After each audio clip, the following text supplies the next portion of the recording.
Good, by the way? Yeah, you sound good.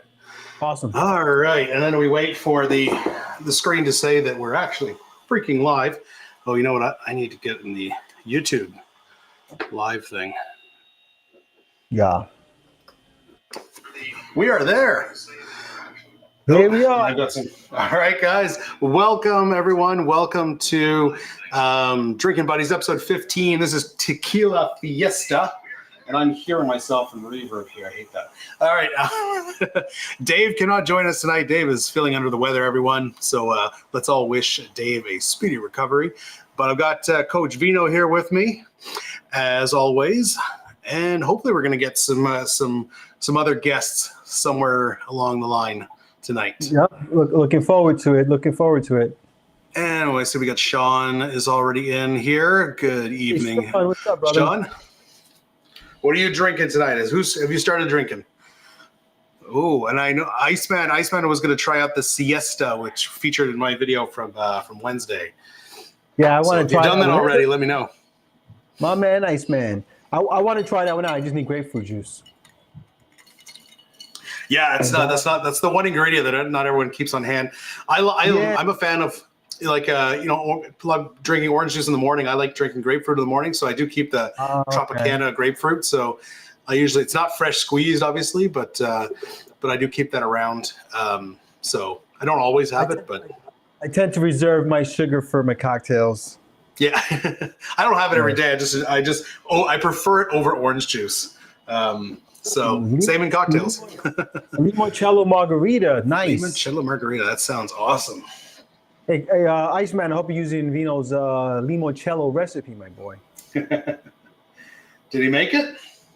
I think he did, actually. I think he did. So I imagine that he's using it. I sent the link over to, we might get our boy Tyler to join us at some point. All right, cool. That'd be a lot of fun. Oh, yeah. All right. I'm Matt using my stuff. Oh, he's got it. He's made quite a few of my liqueurs too. He's definitely he's so definitely good a trooper. Oh yeah. The Iceman can't cook thing is bullshit. It's true. It's just a gimmick name. It's a gimmick. It's like calling a tall guy shorty. You know what I'm saying? The Iceman can cook, in fact. Yeah. All right. So today is tequila. Well, I mean, this is, obviously we're doing a Cinco de Mayo thing. So Cinco de Mayo is that tomorrow or is it nuts? It's Sunday. Sunday. That's right. I'm so bad with the days.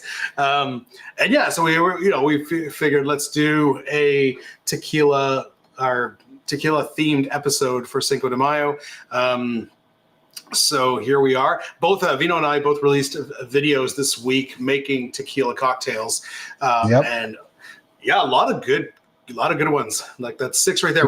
We did 6 this week. We're gonna do 6 different ones today. A whole lot. There's Dave. A whole lot of great tequila cocktails for you guys to try out, which is awesome because everyone loves margaritas, but trying something different is always fun. Logan says, "Hello, Papa." Hello, Papa. Hi, Logan. He thinks you're so cool. He must be talking about Uncle Vino. He must be talking about Uncle Vino, right? Oh yeah, he sees our. He goes onto the YouTube and sees our videos. He's like, "Hey, there's Dad making juices." He says. My niece is the cutest thing. She sits and watches my videos. She's like 6 years old, and she just watches my videos. So her parents will be walking in the living room, and there she is watching my videos. I'm like, all right. It's kind of. I know. I think she just likes the personality part of it. I imagine. I hope she's not making cocktails when they're asleep. No, my son says I make juice. Yeah, teach people how to make juice. It's juice. Today I'm also going to spice things up with a little bit of trivia once we get a few people in the house. I don't know, where's everybody hanging out right now in terms of channels? We should probably just head over to Rob's channel, just so we can get the bigger audience. Is it choppy? There's a little grain coming off of yours, I think. Oh, really? Yeah, when you talk, there's a little. Every now and then you get that. I don't know why. All right, I don't know. The damn technical difficulties, eh? Yeah, but you can hear me otherwise. We hear you really well. Yeah. So Okay. once you get a couple drinks, you won't even realize that. Yeah. Maybe I already had a couple drinks, and that's why it's coming in choppy. Yeah. It's not the technology. It's just Vino. It's just Vino, man. It's just me. Well, Rob, man, listen. Before we start making any cocktails, what do you recall your first tequila cocktail? Do you remember what it was? I mean, I think my first tequila was definitely just the standard like shot. The lime, the salt, the shot. It was. I'm sure. I don't know what brand it was, but I'm sure it was like bottom shelf Jose Cuervo. Yeah, I'm sure that's the case. I mean, and honestly, I remember doing it. I don't really remember how it tastes, but I remember it. When you're in high school, or we drink earlier than you guys, but when you start that, like people made tequila illegally. Yeah, that's true. But when you start drinking, man, people make. There's such a, I don't know if it's still like that today, but when I was there was such a almost like a notoriety around tequila, like people made it out, before you knew anything about ABVs, and a 40% tequila is no different than a 40% rum or a whiskey. But people, you knew about whiskey, being from Canada, we knew about Canadian whiskey, you knew about rum, but tequila was this thing that like you take a sip and you're going to be out. Yeah, that was a reputation. There was definitely a reputation about it. So yeah, definitely my first experience was a shot. First margarita, it was most likely a margarita. I honestly can't recall. Yeah, it's weird. I would definitely say my first encounter with it was a shot, like at a beach bar somewhere, probably down South Beach or something like that. And it was definitely Cuervo. This was in the early, I would say mid to 90s. So the cocktail revolution hadn't fully spread out. You know what I'm saying? So hey, Rob, what's up, brother? What's going on? Yeah, hey. Yeah, so I definitely had it was a shot of whatever, chased by lime and salt and all that stuff like that. Yeah. And my first few margaritas were all made really poorly. They were like bad tequila, sour mix, and bottled lime juice, lime juice back then.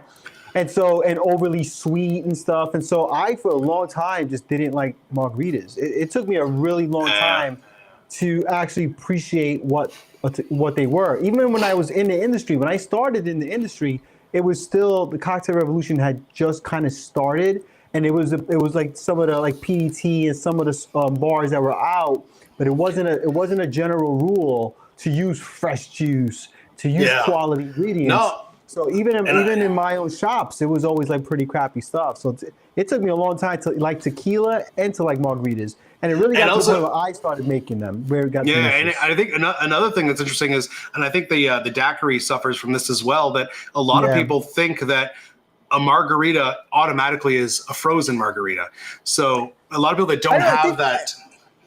I disagree with you a little bit, because I think the daiquiri people definitely think is frozen. Daiquiri a bit more. And they think it's strawberry most of the time too, right? Yeah.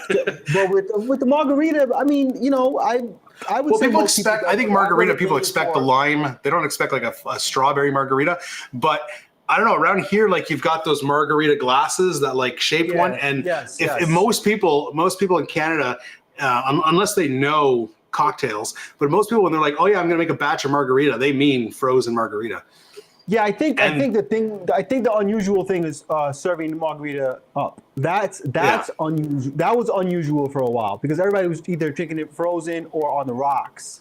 So serving margaritas up was unusual. That was not something, when I would serve the up, I would give a guest like a margarita up, they'd be like, look at it kind of weird, like, oh, I want it on the rocks, I mean, and to this day, you still get bad ones. Like I mentioned this story before, but like me and my wife a couple of years ago, we're out to the beach with the kids, and we wanted there was supposed to be.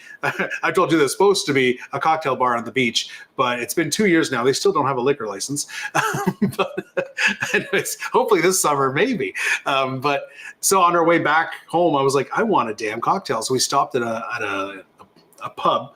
And stupid me, I should have known that like this is a beer pub. Like, don't try to get a cocktail. And I asked if they could make a Cadillac margarita, and the guy asked me what the hell it was. I'm like, just use some Grand Marnier, and he's like, okay. And this thing came served in a pint glass. Oh man! And yeah, he put it. I think a lot of places would be, what the hell's a Cadillac margarita, though? You know what I mean? Well, I explained to him what it was, but he put tequila in, he put Grand Marnier, and then he put about a pint of sweet and sour mix. It was absolutely disgusting. Yeah, I think Rob is right. Quality beach cocktails is absolutely a missed opportunity. I'm a beach bum, and we go to Caribbean beaches all the time and stuff.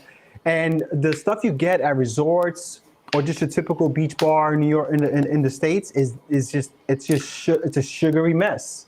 Well, yeah, and it's interesting because like here in Ottawa, we've got a beach nearby, and it's a completely fabricated, like, man-made beach, but literally when I look at it on my maps on my phone, there's right in the middle of the beach, it says Rum Bar. And I first noticed that 2 years ago, and I was like, oh my God, we gotta go. And we went there, and it's just a little shack, and they serve food and stuff, and they got a huge menu with pina coladas and daiquiris and mai tais. I'm like, holy shit, this is amazing. And I get there, and they're like, yeah, we don't have our liquor license. I'm like, oh man. And then it's been a year. We went again. This was 2 summers ago. We went last summer, and they still didn't have it. And I'm like, I'm assuming it's a hard thing to get, but I'm like, take down your sign then. New York is definitely tough, and it's also very expensive. So yeah. I mean, it could take a while. Like, in some places they'll do BYOB for a while, just until they can get their license. And really? Which is fine. Even though BYOB is technically illegal as well. They don't really. I'm surprised they allow that. Yeah, they don't really enforce it though. So what's everybody else's first tequila cocktail or first tequila you've ever had? I'm going to assume a lot of them are Cuervo or maybe even Patron, depending on the age, because Patron became so big for a while in the late 90s, early 2000s. Cuervo is definitely quality tequila versus Cuervo. Yeah, we've got Cuervo and Patron basically like occupy the shelves here in Canada, which is unfortunate. It's funny actually. Like every time I post a tequila video, I always get a few comments. And I mean, respectfully, they're not like bad comments, but I always get some people saying, you should try a tequila without additives. It's night and day. And which I thought, maybe correct me on this, I thought Espolón was additive free, but apparently someone called me out. Apparently someone told me it was not, but I mean, who knows? But I think it's fine. I also think that people need to realize that in a cocktail, these additives, whatever they might be, whatever they add to tequila, I don't know how obvious it would be inside of a margarita where you're putting in lime and triple sec and agave or something like that. I mean, unless it's like a really in your face additive, it's probably pretty subtle. It's probably like a little vanilla note or something like that. And I don't know that's that big a deal. It's a little bit of a gatekeeping issue that I'm not a big fan of. I understand wanting the best quality spirits and trying to educate people on that. But I'm not a fan of making people feel bad about what they buy. Exactly. Hey, when I started, I knew that Cuervo was a lesser brand, let's just say. So I knew that one. So the first one I was going towards that I tried was Hornitos, and I thought it tastes fine. It's not by any means like an amazing tequila, but for cocktails, I thought it was fine. But I kept getting so many comments, people saying, "Stop using that shit tequila." Yeah. So I started buying Espolón. Espolón is just a couple bucks more, and at least that one I think is a fine. Like I said, I thought it was additive free. Apparently, a few people called me out on my video this week saying it's not. Yeah, I mean, I use whatever. I use it. Yeah, I mean, I enjoy it. So especially with the prices here in Canada, I've got a few fancy bottles that were quite a bit more expensive. I save those for sipping. I'm not putting those in a damn margarita. Look, dude, at the end of the day, if you have something at home, don't feel afraid to use it. Just use it, and if it runs out and you want to upgrade or whatever, change to something with no additives, then go for it. But I just don't like the idea of making people feel like shit about their choices. You know, like I could get real snobby about certain things. I've been in the business a long time. I know what quality is, but it's not. That's not. It takes the joy out of this awesome hobby of ours. This is supposed to be fun. Exactly. And at the end of the day, flavors together, you know. And at the end of the day, if you enjoy it, then who cares? Yeah, that's it. That's it. Who cares bro. what's in it? Are you enjoying? You know what I used to tell people? It's like some people like their steaks well done. Exactly. I mean? And that's what they like. What am I gonna do? Am I gonna tell them? I'll force them to eat a bloody steak? No. I mean, it's not. Do I think it's not a good steak? Sure, but that's my preference. What am I gonna do? But what do we got? We got a couple of new people in the house. We got Tony Maloney. He says his first tequila was a Blanco Espolón, which I used to always have in the house, but I now have the Reposado. And he said I got both today. I got both today. Yes. Yeah, I have this one now, Zapado, which is supposed to be additive free. And let's see, Rob said his first tequila was Cuervo. Sean says the same thing. Wesley says it was El Toro. That makes Cuervo look like whatever the highest in tequila is. This is my favorite one right now. This was a recommendation from Louis. And this is the El Tesoro Añejo. And this was not a cheap bottle. So this is for sipping. But as you can see, I've had quite a bit. Yeah, this is different. El Toro's different. El Toro's like a $10 bottle of tequila. This one was not $10. Let me tell you something. If you're batching margaritas for a barbecue, fire, like perfect, right? I still buy Hornitos for that. I'm not going to buy an expensive bottle of tequila to batch margaritas for a party. I'm not near. Oh, no. Because 99% of the people at that party will not know the difference. And they're not going to say, oh, my God, does that have additives? They're not going to give a crap. Let's be honest here. Oh, look at Iceman drinking some Espolón. All right, what do we got to try some? Rob says, try some Adictivo. Actually, don't. That shit is sweeter than Coke. I've never even heard of that one. I know. I used to drink Casamigos a lot. I really enjoyed that. That's definitely one of those where you can taste the additives in it. But it's before I think anyone even really started talking about additives. And I definitely 100% enjoyed it. I don't use it anymore, but I definitely enjoyed it. That's the isn't that the George Clooney one. Yeah, George Clooney. Every celebrity has a tequila now. Yeah. I mean, Louis made that clear to us. He's made it very clear to us. Don't get those ones.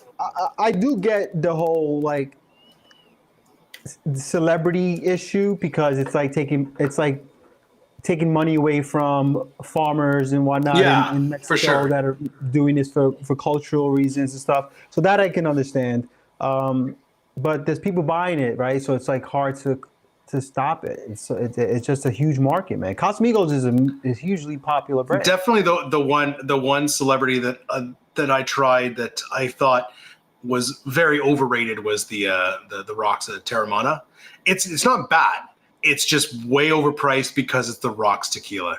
Exactly. Like I enjoy it, but it was definitely a pricey. It's not as pricey in the States though, I think, as it is where you are. No, for here it was like almost double Espolón, and I don't think it's any better than Espolón. No, definitely not. No, absolutely not. So Rob, but it's like double the price. Why don't we chat? And I'm gonna do my first cocktail. What's everybody drinking tonight? By the way, what are you guys drinking tonight? Yeah, let's know what you're drinking. Is it tequila? Is it something else? Oh, this is the wrong one. What are you making? I'm gonna make my Dos Besitos. Dos Besitos. That is all right. That is the right one. Anybody in the chat, tell me what Dos Besitos means. If you know, let me know. Well, I think dos means two. Two something. You know we can't answer that. All right, so what do we got? This one's cool. It's a little split base tequila cocktail. A little split reposado and a little blanco. Yeah, so like I said, for my blanco, I'm using Sorpato. I really enjoyed this one. I got this one as a gift, actually, and I really enjoyed it. Tony Maloney says 2 kisses. Is he right? All right, Tony. I like that. And I actually know Tony Maloney in my neighborhood. So maybe it's the same Tony. Tony, you grew up on Arthur Avenue, Tony? If you did, you're my Tony. All right, I'm gonna do, Are you my Tony? Are you my Tony, Tony? No, I swear to God, I really know Tony Maloney. That's the guy I grew up with. And he does love himself a beverage, so it could be my guy. All right. Well, let's find out. Are you his guy? Yeah. So Wesley says he did not care for the Terramana. Who's this? Wesley. Wesley? Yeah. He did not care for the Terramana. I tried them all. I bought a bottle of every single one: the Blanco, Reposado, and Añejo. Oh, you got them all, huh? Yeah, I did get them all. Like I said, they were fine, and I wanted, but they were just overpriced for what it was. Yeah. What is everybody's favorite tequila? What do you guys, favor? I actually should have poured this in. I'll just do that. There we go. What do you guys like in terms of your tequila of choice? Also, what do you guys like in terms of the style of tequila? Do you like Reposado? Do you like Blanco? Añejo? Do you have a preference in regards to that? Yeah, I definitely prefer a Reposado. Sorry, I had a question here. What do you mean by tequila split? Oh, it's a split base between Blanco and Reposado. That's what I figured. Yeah. I don't understand I don't know. It's I don't see why you would do that necessarily. I've never seen I've never had a case. Is that the one with the split? Is that what you're saying? Why you do that? Is that when you're making split base? It is split. Okay, yeah. I don't see I've never had a drink where I was like, oh, this Reposado was too overpowering, but it could use a little bit. I just figured either way, man. I thought it was odd too, but Imbibe said, oh, it makes a difference. So I mean, who knows? I think they also play up to a lot of times to the bartender that makes it because they might write it or something like that. I mean, I can see it's kind of like in tiki, right, where you're using like 5 different styles of rum, but those have really varying flavors. Oh, rum definitely does. Tequila, I mean, where I can see that making sense is using a tequila and then a mezcal. That's really different. But especially if you're using the same brand and using a Blanco and Reposado, they're different, but they're in a cocktail. Are you really going to pick up that difference? If you're splitting it, you'll pick up whether you're using one or the other. But split, Rob, I don't know. Why do we find out? Let's find out. Yeah, I'm just ranting here. Cheers! Thank you guys for joining us tonight. We appreciate you guys hanging out with us. Yes, absolutely. And how is that? This is really good. This is a really, really delicious cocktail. I don't know that the split really matters, to be honest with you here. The pineapple and the agave are really forward in this cocktail. The grenadine is a really weird thing because normally when you add that, it's for color. You know? There's nothing red about this cocktail, not even pink. And you're not really getting anything flavor-wise because it's only a bar spoon. But otherwise, it's a really delicious cocktail. And I think that the Blanco might have made it a little too bright, and going full Reposado might have made it a little bit too rich. So I think what they tried to do here is make it kind of in the middle. And I can see that. I think it's delicious. So Wesley's saying he is avoiding getting into tequila. It's funny. I'm actually kind of doing the same thing with gin. Wesley, I'm actually doing the same thing with gin. My journey into spirits started with whiskey. Then I got into rum. Recently, I've been getting into tequila and mezcal. Gin is the one that I've been like. I've got about 5 different gins, but I've got the Old Tom. I've got the aged. I've got the standard gin. I've got a Geneva. I've got a few, but like, am I gonna try 20,000 gins? They do the job. Yeah, the only thing I'm going to expand on always is going to be my bourbon and Amaro collections. I mean, I can never get enough. I can never get enough of those two. They're just so, and they serve 2 different purposes, and I just love both of them, man. I love both. The other thing too is that like I sip on whiskey, bourbon, scotch, all that. I sip on whiskey. I'll sip on rum as well, and I've even started sipping tequila occasionally. I don't see myself sipping a gin. It's not something I want to get into. And I will tell you, Rob. Though, I mean, if you get the right one, like this Tom. Yeah, I know you like your Tomcat. Like no, but this is super sippable, bro. Like I've done that. Like I found a bottle of that. It was $80. I couldn't do it. This is mostly from sipping. I almost never make cocktails with this. You know, so I mean, when you find the right one, you know, you can do it. But look, you know, a dark spirit isn't automatically sippable, right? Like there's like shitty bourbons and whiskeys out there. There's dark rums that you wouldn't sip. I mean, ultimately, it has to be a good quality spirit. For sure. You know, but yeah, gin, I don't consider it terribly sippable.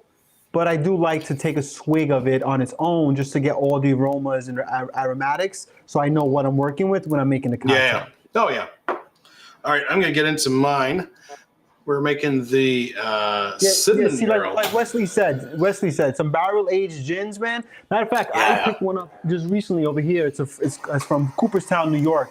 I haven't cracked it open yet, and I'm really excited to try it out. It's supposed to be really dope. Nice. Yeah, I've tried a few barrel aged, and they're good. It's just, again, not some necessarily I'm going to sip. All right, Cinnamon Girl. We're actually starting by muddling some oranges for this one, and I've got myself some blood oranges for this. Sangre. Yeah, I find for this, I made this drink. Cinnamon Girl on her period. I just ruined the drink right there. That's nasty. But it does. I've made it with the blood oranges before, and it really does. Let's get the right card up. It just gives it a really vibrant color. So Cypher says he doesn't sip liquors. He only mixes them, but he does sip Amari and wine. I would say I actually probably sip more than I make cocktails. I think I mostly make cocktails on the weekend, and during the week I just normally have some bourbon or some Amaro after dinner or something like that. It depends on the year. In the winter, I'll do more sipping. In the summer, I like some refreshing. Even in the summer, I'll sip. But what I'll do is I'll just add some Coke. I'll add some club soda to it, and I'll make it like a highball. You know what it is for me? I guess like I don't want to take. It's the sugar. Like I'm a very health conscious guy. You know what I'm saying? So like I don't like to have a lot of sugar unnecessarily. So I'll save it for the weekends and just enjoy it. You know? Yeah, those tiki drinks. They can really gives me something to look forward rack up the sugar. What's that? Those tiki drinks, they can really rack up the sugar. Yeah. I'm not a big. You know me. I love tiki. I enjoy it. I love them, but yeah, I don't have them too often because they are I don't drink them often. Yeah, there's also a lot of work to do on a whim. You got to be like preparing for tiki.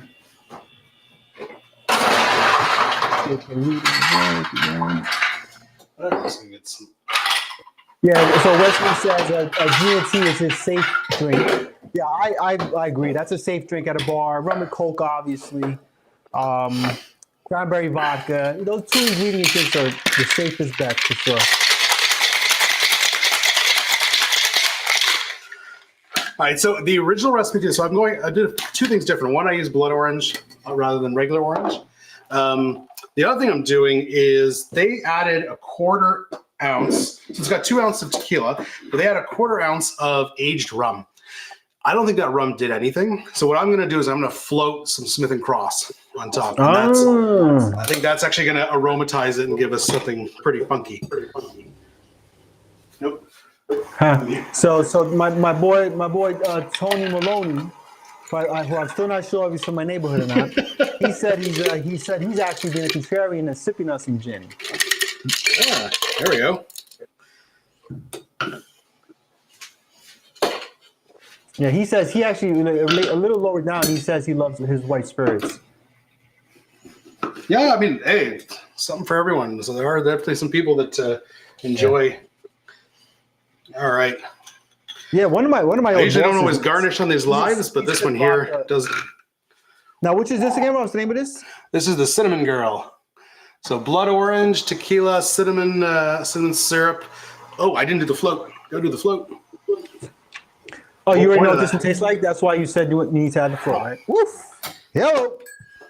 Well, I've done it before, and like I said, I forget what rum I used, but I used an aged rum, and they just mixed it in with the drink. But I didn't pick it up at all. So I figured, why not float a little bit of Smith & Cross on top? that'll actually still be very tequila forward because it's got 2 ounces, but then on the nose, oh yeah, that's nice. You get the cinnamon and the Smith and Cross on the nose. Oh, that's wonderful. Make sure if you guys want to join the group chat, head over to my channel. It looks like everybody's hanging out there. So the progress bar, Coach Vino, and you should find the whole chat. How is it? That's really good. Yeah, the Smith and Cross to make the difference. Yeah, nice. And it's not overpowering. Every now and then I'm hearing myself on your mic. It's weird. Maybe there's a ghost. But yeah, it's really good. It's you're really the tequila is still very present, but that Smith and Cross just really adds a little something. Yeah, it's kind of distracting. I can hear myself. Are you guys hearing that as well, or is it just me? I don't hear it. Do you guys hear Rob twice? I mean, once is enough. If you hear him twice, I'm sorry, guys. So, all right, so I'm gonna throw trivia questions out there for you guys, just to Trivia. Make sure you guys are awake. The first trivia question is where. They're really random questions, but it's fun. Where were fortune cookies invented? I'm gonna assume not China. No, that would be too obvious. I know. Oh God, yeah, I'm echoing on your end. It's weird. What's that? I'm hearing myself from you. Oh, echo. If I mute you, I don't hear me. Yeah, I'm hearing you from your mic. Because I just muted you for a second and I didn't hear myself. Let me see something here. It was working fine for a bit, then it just started echoing.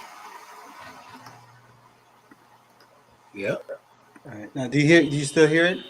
Check. Oh yeah. You still hear the echo? Yeah. That's weird. I even changed my mic. I'm using the iPhone. I'm using the Mac. Check. Yeah, that's so weird. All right. That's got to be on your end, man. Everything's wrong on your end. No, but if I mute you, I don't hear myself. All right. Well, how bad is it? It's distracting. Oh.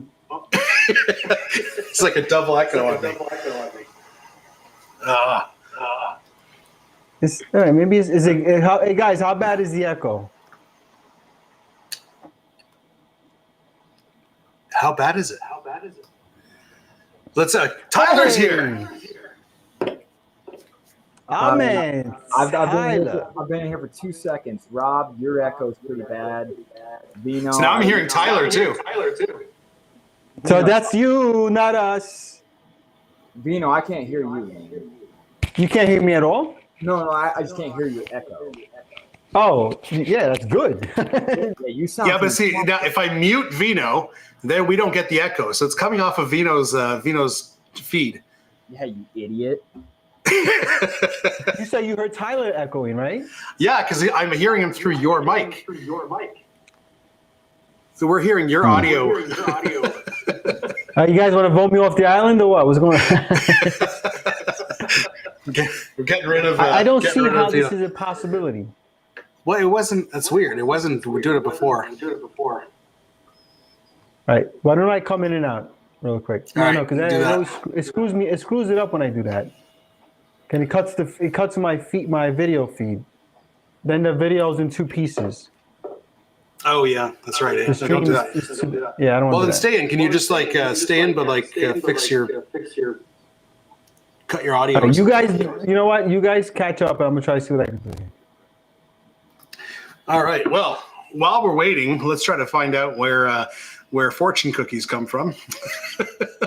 Fortune cookies. Because fortune cookies come from San Francisco back in 1886. Is that it? We got San Francisco here. No, I think you nailed it. So did Wesley. That was.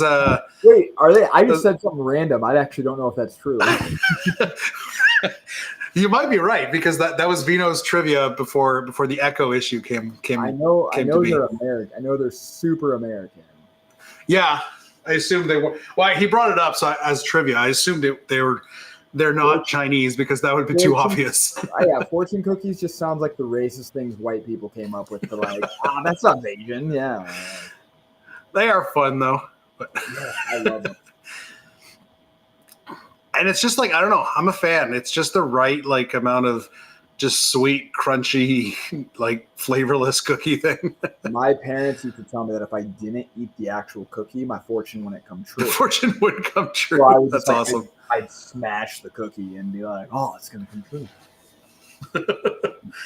Yeah. So just please stand by, folks, while Vino fixes his technical difficulties. You guys in your goddamn Eastern time zone. Yeah, we are different. I'm What time is it for you over there? It's almost 9 o'clock. It's 8:40. Oh yeah, you're an hour behind. Yeah, I always get confused with that. So that's why when like I was planning on being on at 9, and then when you sent, I hadn't looked at my phone in almost half an hour. So that's why. Son of a bitch. Yeah, I saw. I was like, oh my god, I forgot Eastern time.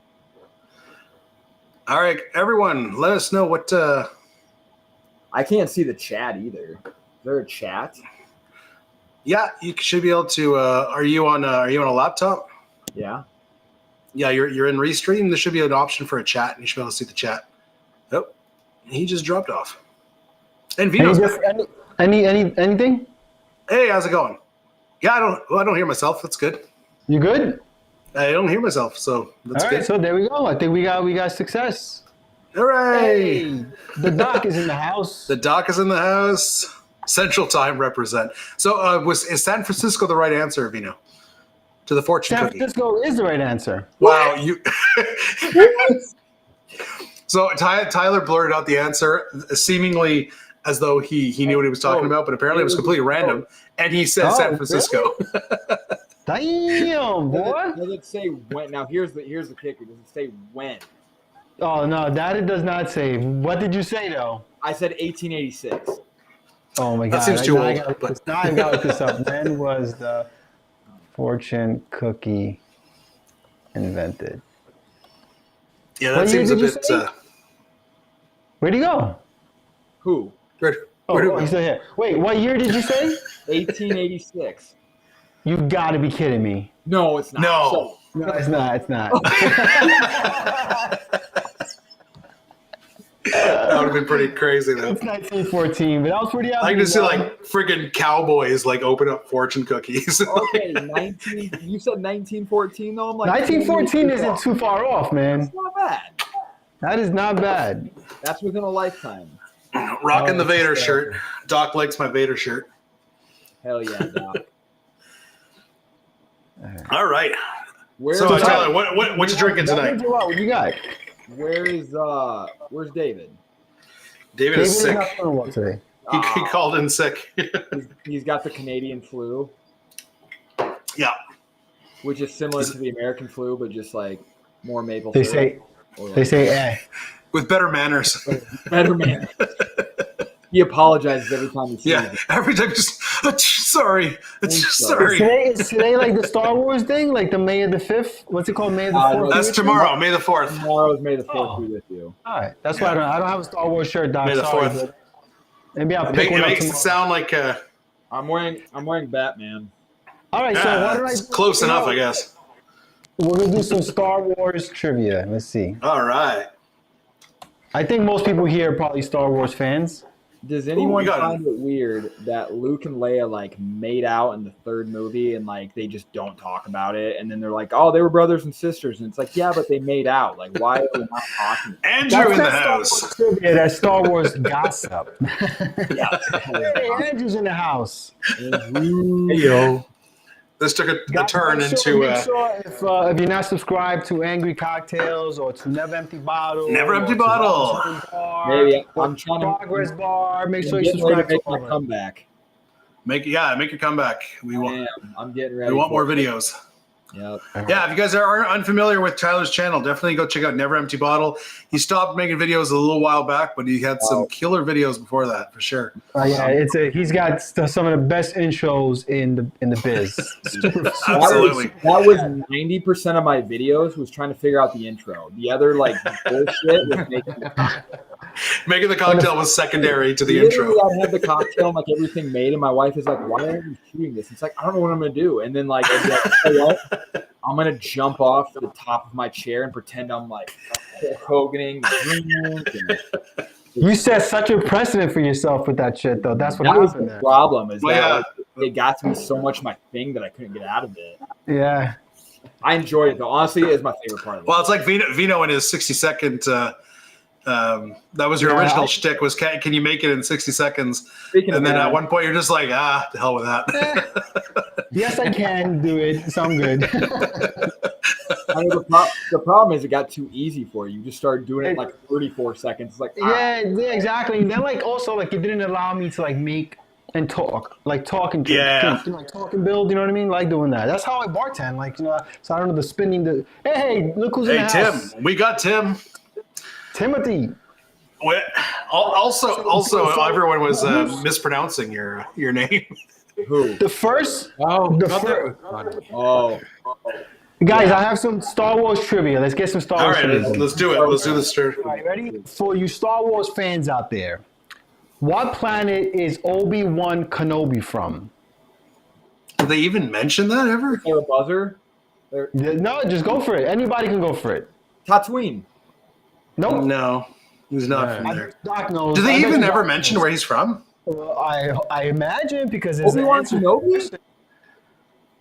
Doesn't he live on the planet that No, he was just exiled there. Old fashioned ways. Make sure just honestly type in never empty, like spell empty the correct way, and you'll find my video of the adios motherfucker. Like my first. Hey, Rob, why don't you put the link in the description for me? Let's do that. I mean, for Tyler and for Angry. For whatever reason, now I just hit 1,000 last time. It should be in the description of the video, actually. You just hit 1,000, dude. Nice, and you haven't even tried. Nice. When I stopped doing videos, I was at 870. I just hit 1,000 the other day. Amazing. That's awesome. Imagine if you actually tried. Right? Fuck, man, I'm just not good.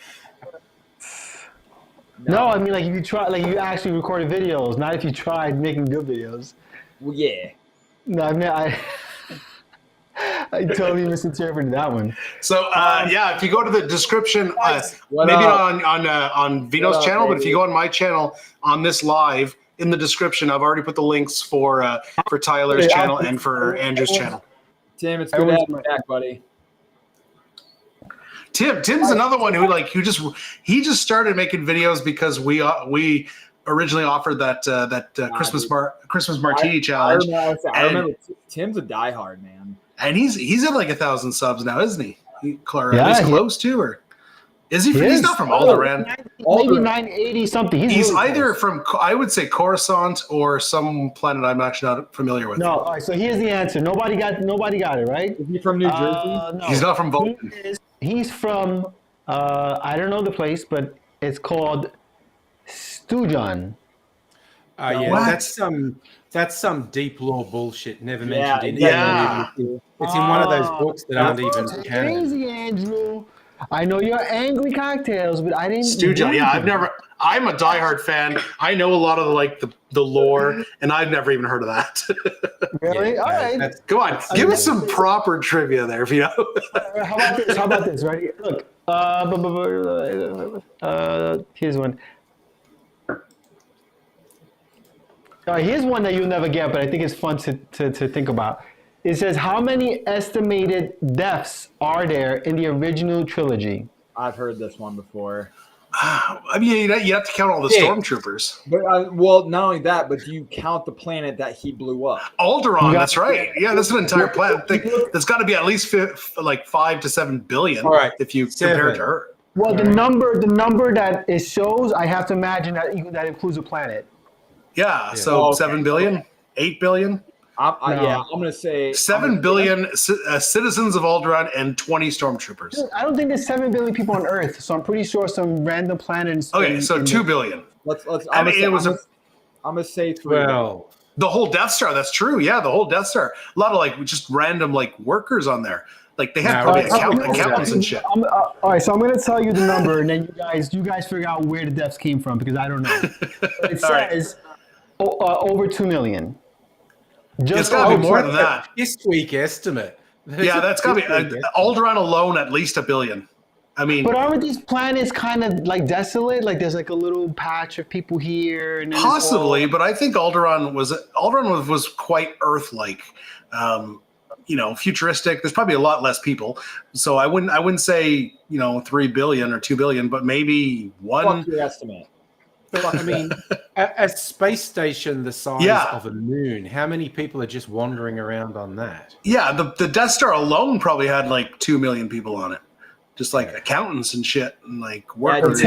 They never talk about like the innocent lives that were destroyed on the Death Star. It's too political. It's too political. They talked about that in Clerks, though. In Clerks. Well, they mentioned how the second Death Star was not yet finished, so there's probably a lot of like independent contractors working on it while it blew up. But even the first one, even though it was finished, I mean, stormtroopers, they're soldiers, but I mean, the Empire was a government, so I mean, yeah, it was evil, but you got some people who are just working, they're just. Can you imagine? I'm an accountant for the Empire. I go to work, I'm a. Contractors were building the Death Star. They're like, "Hey, I'm building the Death Star here." It's definitely over 1 billion, I would say.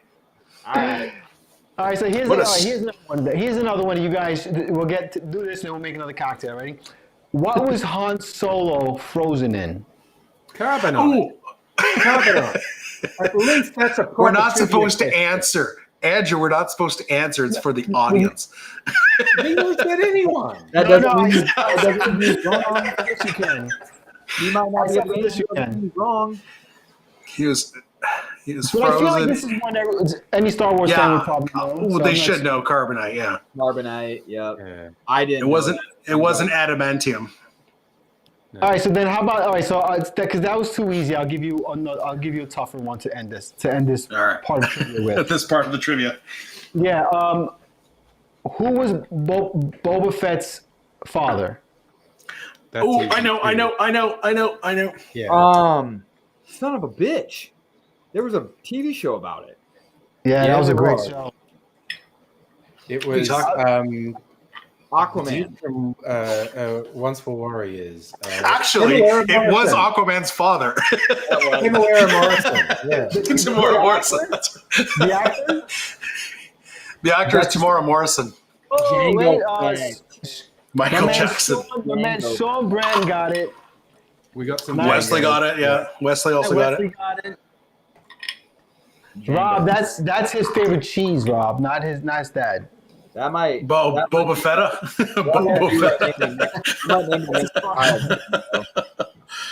He was his own father.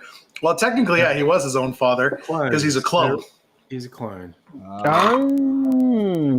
right, so I'm gonna make my second one. Let's do it. Tyler, what do you got? What are you drinking? Water? What do you got? Water? No, I'm drinking this fucking bottle of wine, motherfucker. You drinking wine? Oh, you got bougie over the years, haven't you? It's straight from the bottle too. I don't want to. Whoa!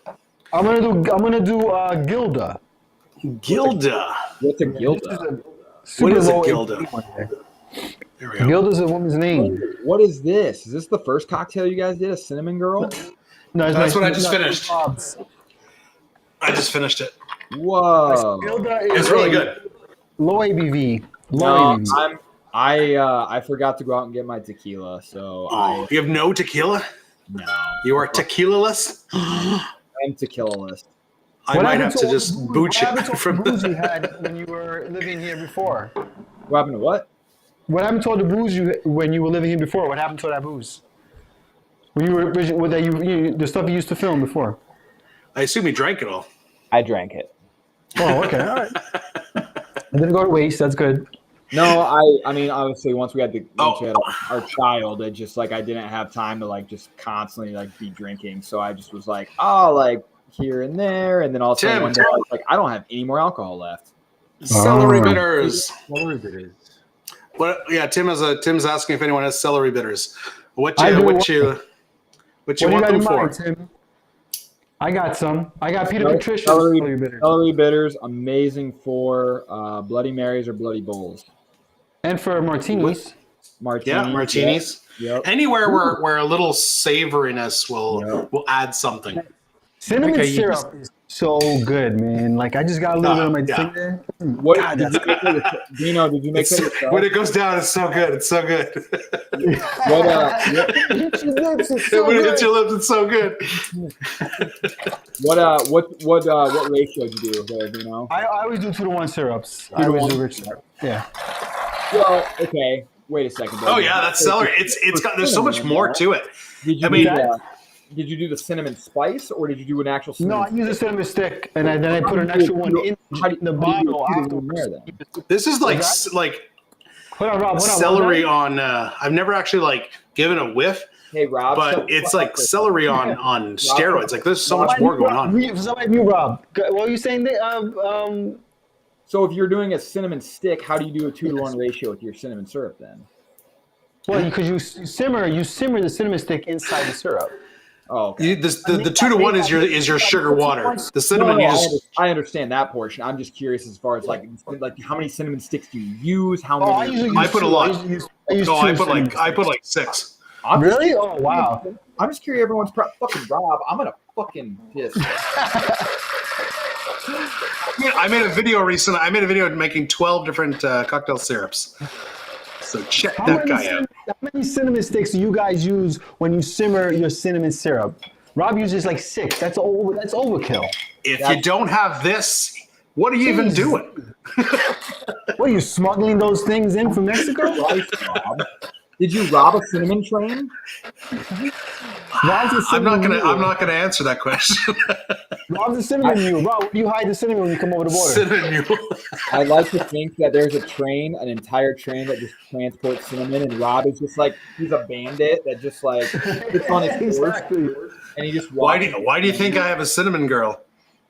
Oh, That's how I smuggle. That's how I smuggle the cinnamon over. So Sean, my boy Sean uses all the cinnamon. So Wesley uses cinnamon extract. Yeah, that could work, I suppose. Why not? I was going to actually bring that up. I'm glad you brought that up, Wesley, because I like the cinnamon extract. It's like I use extract for my vanilla syrup. Yeah. Like I'll use vanilla bean and still throw in a little bit of extract. You know what I do is, give us the taste on that. That's really good. That's super light though. Obviously it's only 1 ounce of tequila, but the cinnamon and the pineapple work super good together. Oh yeah, that's an amazing. It's a good drink to have, like, if you're doing brunch and you're being all fancy like Tyler with the wine. Instead of doing that, you could do one of these. You got it. Put the finger out. Put the finger out. Rob Blaza's. What is a smoked? A what? Rob Blaza's in the Balaz. Sorry, Rob, I'm fucking up your name, man. We called him smoked. Tyler. We called him Brazilian Rob for a really long time because we thought he was Brazilian, and we went with that shit for a long time until one day he goes, "Hey Vino, I'm not from Brazil." Where's he from? No, he's like Maryland, I think, or some shit. He's like a local guy. There's literally nothing South American or Brazilian or exotic about him. He just typed his last name into the chat, and now he's Brazilian. I totally thought he was Brazilian too. See, I told you he's not. I don't know. I don't remember why we thought he was Brazilian. That's a sweet looking cocktail, though. I like the way that looks. You got some Rittenhouse, some mezcal. Oh yeah, some mezcal, some Carpano, Blanco, Chinar, and celery bitters. The star of the night. Who's got? I don't have any more Rittenhouse, but I have more Forrester. Sorry, even Iceman. Oh no, Birmingham. See, look, even Iceman, look, it's still not clear that he's not from Brazil. Birmingham He's is. from, he's No, from it's the not. other B. He's from the other B, Birmingham. Yeah. Bought and not bought. All right. Andrew, are you drinking? I guess it's not. I was gonna say, are you drinking tonight? For you, it's not night. But are you drinking today? Hey, No, Rob, I'm we're gonna not call you drinking. Brazilian Rob from now on. Just to make it easy on ourselves. I hit it pretty hard last night. Like I haven't even cleaned up the bar from last night. And I'm going out to shoot a video at a whiskey bar this afternoon. Oh, nice. So I'm driving there, so I can't be drinking now. Makes sense. All right. Well, I guess I will make my next one, which I don't even remember what it is. Oh yeah. I'm actually looking forward to this one. I got a non-tequila drink. Margarita. So this is kind of like a what is it? The New York Sour. This but is my favorite. oh yeah, so it's kind of like the New York Sour, but instead of a whiskey sour, it's a margarita, and then we float some red wine on top. Float that shit. Float that shit. Exactly. All right, so let's get her going. Yeah, so guys, while Rob is making his cocktail, I got a question. Star Wars trivia, ready? What species is native to Endor? Okay? What species is Can I native say to it? Endor? That's Lord of the Rings, Vino. You're in the wrong No, category. no, that's it's not Lord of the Rings. That's the next live. We'll do Lord of the Rings trivia next time. No, Rob, What are we gonna don't drink do for it. that one? Just a bunch of mead? Yeah, a bunch of mead. Now you got to make first the nice drink, the elves drink, the Mirva or whatever they call it. Yeah. Oh, Then yeah. you've got to make the A little bit of The elven orc, ale. yeah, the orc like blood thing or whatever. Yeah. What's wrong? Can't take his grog. Or- Have you Give seen him the some videos medicine, boys. someone does YouTube videos where they overdub orcs and Ewok. Lord of the Rings with just normal voices? Yes, I love that. I was laughing hysterically on that. You know, is it Yeah. the Ewoks? Well, let me tell you something. Wesley and Sean Brent they know their Star Wars. They We know always he's get not cheating though. They might be cheating, but they get the answer first. That was a pretty They're easy cheating the easy best. one though. What's that? I said they are That was cheating the best at least. If you're They're gonna the cheat, best, at least they're you're the best cheaters for sure. They're the best cheaters, and there's a reward for that, right? Like you should be commended for that. Lance Armstrong, best cheater in the exactly. world. And Barry Bonds, And he right? did it with Best one cheater. ball, you know. There you go. I'll still never forget them. Oh wait, no, but Wesley actually, he has a lightsaber on his ball. He's not cheating. I have drinks. I have lights that look like lightsabers. They actually do look like lightsabers. Is that a lightsaber, or are you just happy to see me? All right, so here's the margarita portion. I'm gonna get that into a glass. Here's a good one, ready, guys? This is for the super nerds. Ready? What were Padme's last words? Fuck you. Fuck the police. Did you just call her Padme? Padme's. What is it? How do you say it? Padme. Mate. Yeah, all right. Sounds like you said Padme. I did, but you and your French. You and your stupid French. What was Padme's last words? There's good in him. I know it. There's good Something in about him. the Oh, dark. nice. That's it. You son of a gun. Hey, I'll be right back. I gotta make sure my kid's asleep. All right. Yeah, mine. I just heard mine on the monitor, but I'm just. He's a first time dad. I'm a third time dad. I'm like, they're fine. I leave it up to my wife. She takes care of the biz, the baby biz. I got the my wife might be asleep. All right, I'm gonna attempt to float this. Doesn't always work. Yeah, we're getting a decent float. All right, so it looks like we'll move on to the next question since everybody since Rob got that question. All right, ready, guys? This should Look be at that! an Look easy at one. that! Look at that nice separation there. That looks That's good. nice. Look at the layer. Nice layer. Devil's Margarita. Oh, that's good. Yeah. See, I like I did an episode like 2 years ago about layered drinks and how I think that some layered drinks are just, they're just layered for design purposes. Yeah. But you have to mix it before, like whenever people like to layer that like Empress gin, that like purple gin, because it's nice, it's pretty, it's purple, but you can't friggin' sip that. It's pure gin. You have to mix it first. But to me, a layered drink, it should add to the tasting experience. So what I like about a New York Sour and this here, the Devil's Margarita, is that drinking it layered it adds to the experience, because you first get the wine and then that margarita comes through. Like, it's eventually, as you're drinking, it will mix, but those first few sips are really something special. I think wine floats and rum floats are the best floats. They tend to serve the best purpose. But another good example of that is like the Irish coffee. Drinking the hot coffee through the cold cream is really like something special. I don't consider that a float. I consider that's not really a float. I guess. I know, but it's another bad example is the Dark and Stormy, because if you technically it's just a rum mule, but if you follow the actual directions from Gosling, they have you put the ginger beer first and then float the rum on top. It's like, you can't drink it. You have to mix it. Well, it looks nice when you present it, but then you have to mix it. This, I like it to drink it layered. I think it's really interesting. Vino. What's up? I didn't get to ask you last time because it was kind of random when I jumped on, but how's your kid, man? She's awesome, dude. Is she? The best 7-year-old I could have ever asked for. Okay, I literally was about to say, isn't she 8 now? But yeah, she turns 8. She turns 8 in July. She's my best same as mine. Yeah. Your daughter's the same as my oldest. He's turning 8 in July as well. It's a fun age. They're like they're still a kid, but they're occasionally an annoying teenager.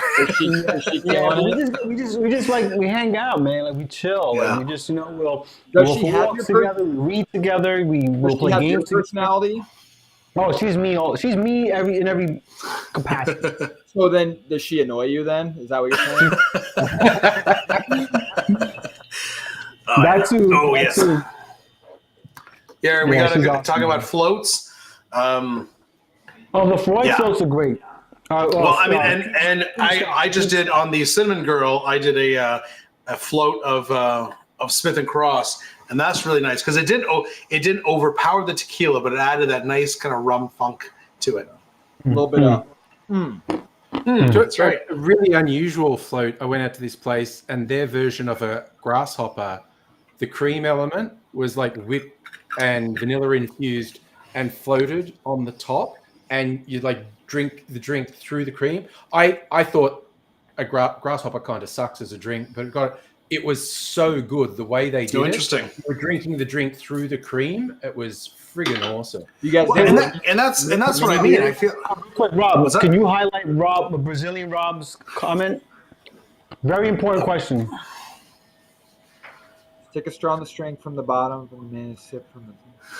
Like a Queen's Park Swizzle, a Queen's Park Swizzle, because you dash that. What a great Rob! That's a fantastic question. Yeah, you go from the bottom. You go from the bottom, and it's like it's venom in the tail of the scorpion. It's just the very end of it. I think if you guys go back to, I think it's like Drinking Buddies episode 1 or 2. From like 2 years ago, we had Tyler on the show, and at the end of the episode, we did a shot of Angostura, and Tyler could not handle the Angostura shot, and it was quite hilarious. So I don't know what I was expecting. I thought I literally was like, oh, this pussy little cap is gonna be like anything, and I threw it back, and it was literally like a cat coughed in my mouth. And it was like I love the flavor of Angostura. I think like that initial bitterness goes away, and then there's a wonderful flavor. It's very potent, but it's flavorful. Have you guys ever done a mini beer? Oh, is that the? It looks like a Guinness. Yeah, it's no. There might be a version of that, but it's liqueur 43, and then they just do heavy cream on top of a shot glass. It's called a mini beer, and it's. I've seen I've seen one recently. Those little tiny mugs. What? They come in little tiny mugs. They're supposed to come in those little mugs. Yeah. I think I saw one recently for a little sign. Yeah. What, Andrew? I saw one recently for St. Patrick's Day, and they called it a mini Guinness, and I think the black stuff was Jägermeister. It might have been, but it was a dark Amaro kind of thing, and then they put a little bit of Irish cream on top to do the foam. And I haven't tried it, but it looks interesting. Jägermeister is amazing stuff. Fuck you. No, it's not. It's telling you. Go on my channel, and I've made some amazing Jägermeister cocktails. Okay. Yeah, there is no Jägermeister cocktail that isn't pretty much a Jaeger bomb. That's all they are. Yeah. Your mind's set on the Jaeger bomb. Vino, all of your Jägermeister cocktails are just Jaeger bombs with a wig on. They're just disguising themselves, and they just like transfer around. They're like, "Oh, it's not me," but there's no beer involved. Yeah, I mean, a mezcal. Okay, we gotta get over to PTSD. Like I think we all had it. I think he's got some Jaeger bomb PTSD. Jägermeister had its way with me when I was a young. Okay, so Tim brings up a good point, which I want to get your opinions on this. Do you prefer a mezcal float on your margarita or a split base mezcal and margarita? Because I want more smoke than just a float, so I prefer to do a split base. I prefer a float. Yeah, I'm gonna go Vino. It goes back. I love smoke, so I would do 1 ounce mezcal, 1 ounce tequila. Vino, and you might agree with me on this. When you float it, you get that smell while you're yes. Like you get That's true. That's what I like about it. I like the smoky aromas. I don't necessarily love the flavor of smokiness. Oh, I love it. That last drink you take, that last little sip is like a Andrew, what's your take on the smoky stuff? Sean's on my side, split base. I'd probably go the float because I like the aesthetic of it. Oh, screw all of you.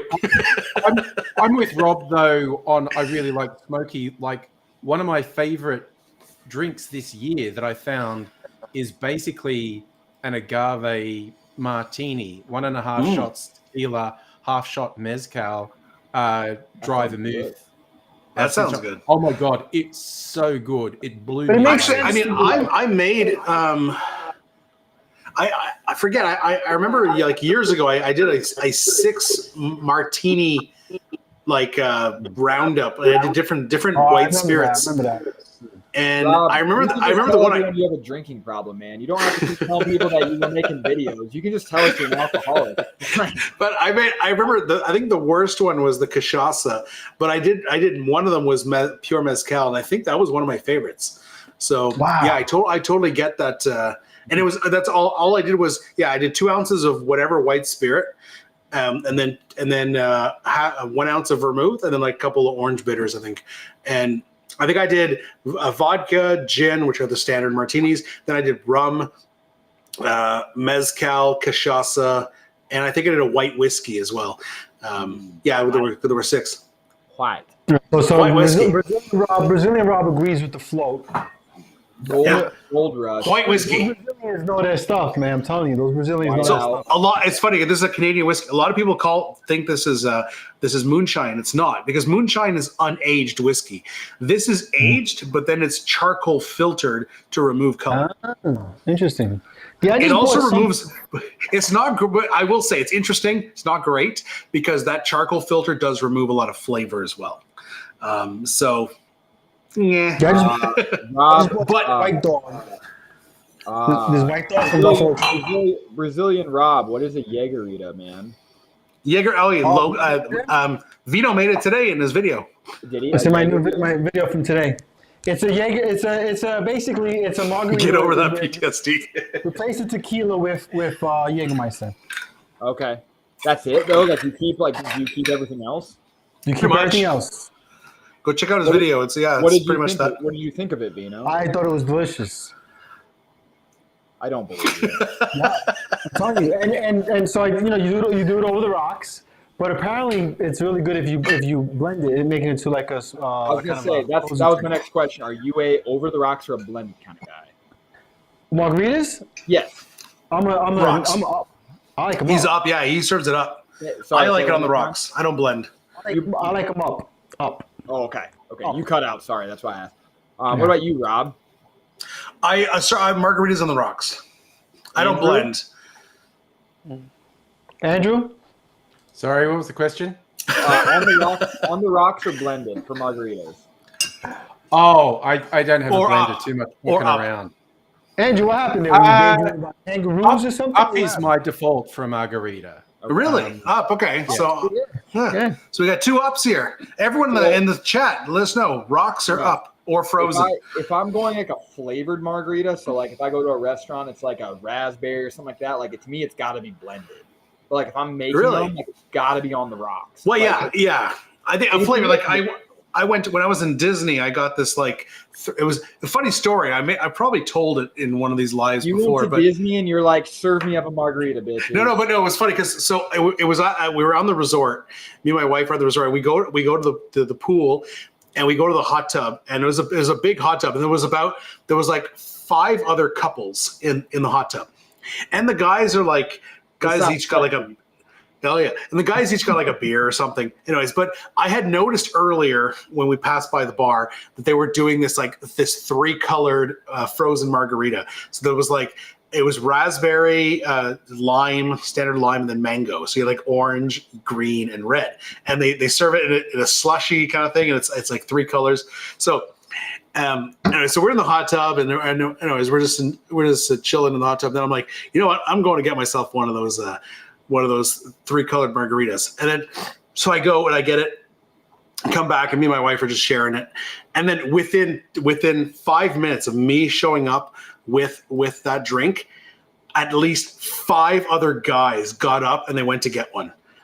So it's almost like they just needed someone to show them that it was okay for a man to get the 3-colored fancy 3-colored drink. Yeah, you were their Christopher Columbus. You found it. So anyways, yeah, it was a fun time. But yeah, I enjoy the frozen margaritas are nice for like a beach drink, but for a proper standard margarita, not like a raspberry or flavored margarita. Definitely on the rocks is how I prefer it. Hey Tyler, because you're the only other American here. Have you ever been to Margaritaville? Have you ever had one of their tequila, one of their margaritas?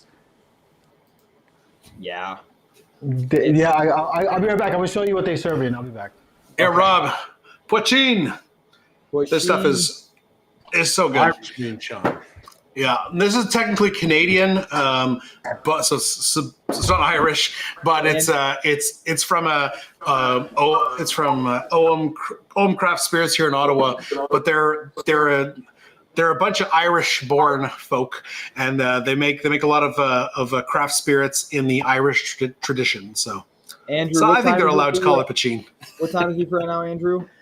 For me, 12:15 p.m. Just lunchtime. Craziness.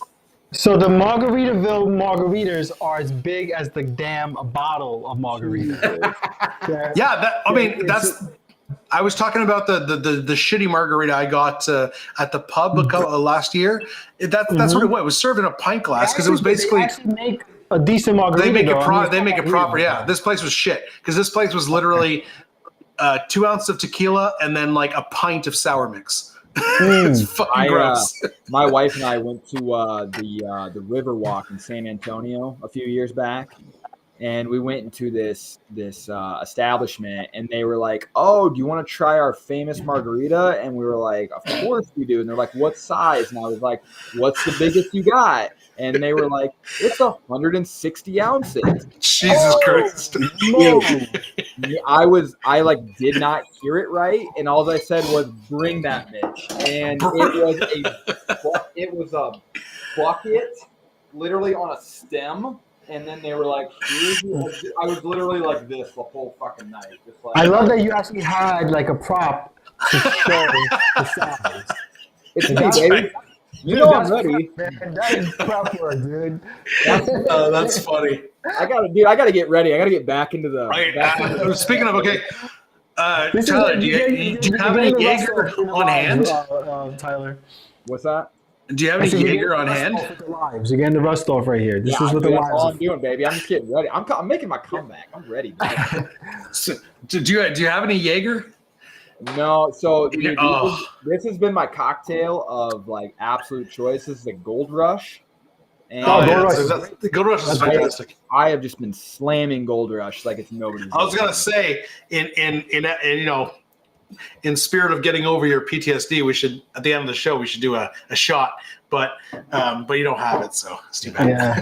I just don't have the alcohol collection I used to anymore. What do you have? What do you have for a shot later? I got some whiskey or vodka. All right, that works. No vodka. Shot. We'll do a whiskey. Yeah, we're not doing a shot of vodka.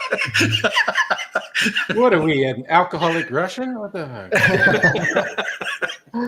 No, that's just a regular Russian, not an alcoholic. Yeah, we're going to be the machine, Bert Kreischer. No, I actually when I do my comeback, I was actually going to start like a GoFundMe to restock my bar. You should. You totally should. For only $1 a day, you can support Never Empty Bottles alcohol addiction. So Spin and Manip says he likes it up. He likes it up and on the rocks. Yeah, I mean those are both good. Frozen, it has to be very. The thing about frozen drinks is that you're incorporating so much as you blend. You're incorporating so much water into the drink. So unless you have very strong flavors, it's just going to be watered down. Because I remember there's this one drink, I forget what it's called. Like the pina colada is a perfect example. That one works frozen because the pineapple and the coconut are very strong flavors. And it actually masks a lot of the rum. Unless you're using strong rums, you basically don't taste it. But there was one, I forget what it's called. There was one drink that I saw on a couple of years ago and on Steve's channel. And oh yeah, I can't. The name is like on the tip. Anyways, but it was Steve the bartender, and it was like a gin and raspberry drink. But he had mentioned that some people you can either have it shaken or frozen. Good. And I tried it on both, and it was really good, a really good shaken. But then as soon as it was frozen, it diluted the flavor completely because you're incorporating so much water from the ice. Yeah. I mean, generally with a frozen cocktail, it's something that's really sweet. So the sugar component it takes over. Yeah, guys, it takes over. Let's talk about it now. Let's start a drinking buddies vacation trip. Let's all let's do this. Like, there's no reason we shouldn't be getting together and doing this shit. Rob's got a good point here. I started doing that with my pina coladas. Unless you know that you're gonna down that pina colada in about 5 minutes. If you're making it for someone who's gonna nurse it for a while, like my wife does, you add a little like an eighth of a teaspoon of xanthan gum. It'll keep everything nice and homogeneous and incorporated. Homogeneous, yes, good word. But yeah, otherwise it's just the ice and the booze kind of separates, and then it's just gross after that. Oh, the citrus and the cream of coconut are at war with each other. They want to separate. Yeah, for sure. Yeah. It's like oil and vinegar, maybe. Hey, there's a couple drinks like that. Here. I got this on sale. It was real markdown. Sounded interesting. It's an unaged rye spirit from Finland. So it's like rye, moonshine. Rye moonshine. Really good flavors. You get really good flavors from that. I mean, yeah. It's interesting. It's like I'm really. If you guys watch the Whiskey Tribe, their channel where they make all these like spirits out of like. They basically distill Coke and all this stuff. I love the Whiskey Tribe. And I've been getting, and like this the OM Craft Spirits. They do a lot of like neutral spirits. They did a beer schnapps, which is basically distilled beer, and it's interesting because it creates a neutral spirit, but. Like vodka is you can make vodka out of anything, but then vodka is filtered like a bunch of times. So it removes a lot of that flavor. Whereas a standard neutral spirit is not filtered. You still have all those flavors still in there. And a lot of them are really freaking interesting. Like you've got, like I said, the beer schnapps. Like you were picking. I bought the beer that they that they made it from, so I could compare the taste. And it's really, it was very interesting. Like it's obviously doesn't taste like beer anymore because it's now a spirit, a distilled spirit. But you're picking up a lot of notes from it and stuff like that. And they've also got they made an eau de vie, which is like an apple, like an unaged apple brandy. And again, very interesting how much flavor you're picking off of that. Hell So yeah. unaged spirits are fantastic. What's that? What is that? What is that? This is an Australian agave spirit. It's an unaged agave spirit made from locally grown agave, and it's got a wicked sort of mezcal smoke to it. You guys have agave in Australia? Yeah, we got deserts, mate. It's the same climate. You guys, you gotta imagine. That's right. Similar climates there, right? Yeah, but here I was thinking that shit only grew in Mexico. A few people are making agave spirit here in a small scale. I don't know if that will ever catch on because they obviously can't call it tequila or mezcal. They should find a different word, just like call it like ratila. All it takes is white snake, and they just call this asp. So yeah, this is an unaged agave spirit, and it's really good. All it takes is one influencer to get behind it, and it'll be a popular thing. Yeah. Oh yeah. I probably never would have bought this, but I have this mystery subscription. Every 3 months, I get a random bottle from some Australian distiller. I want something like that. This was the surprise, and I was like, man, this is good. What do you pay for that? I actually feel like I would have bought it just to try it. That sounds pretty cool. Yeah. Actually, my partner, she got it for me for Christmas a couple of years ago. So it's the present that keeps on giving. Absolutely. That's awesome. It's much better than the Jam of the Month Club. Yeah.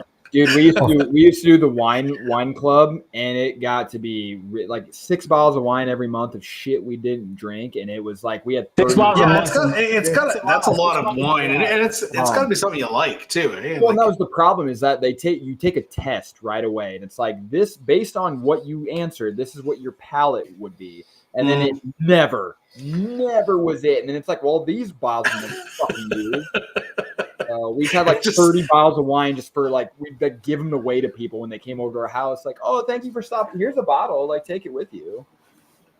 Hey, Rob. Right, Rob, real quick. Tyler Ferguson.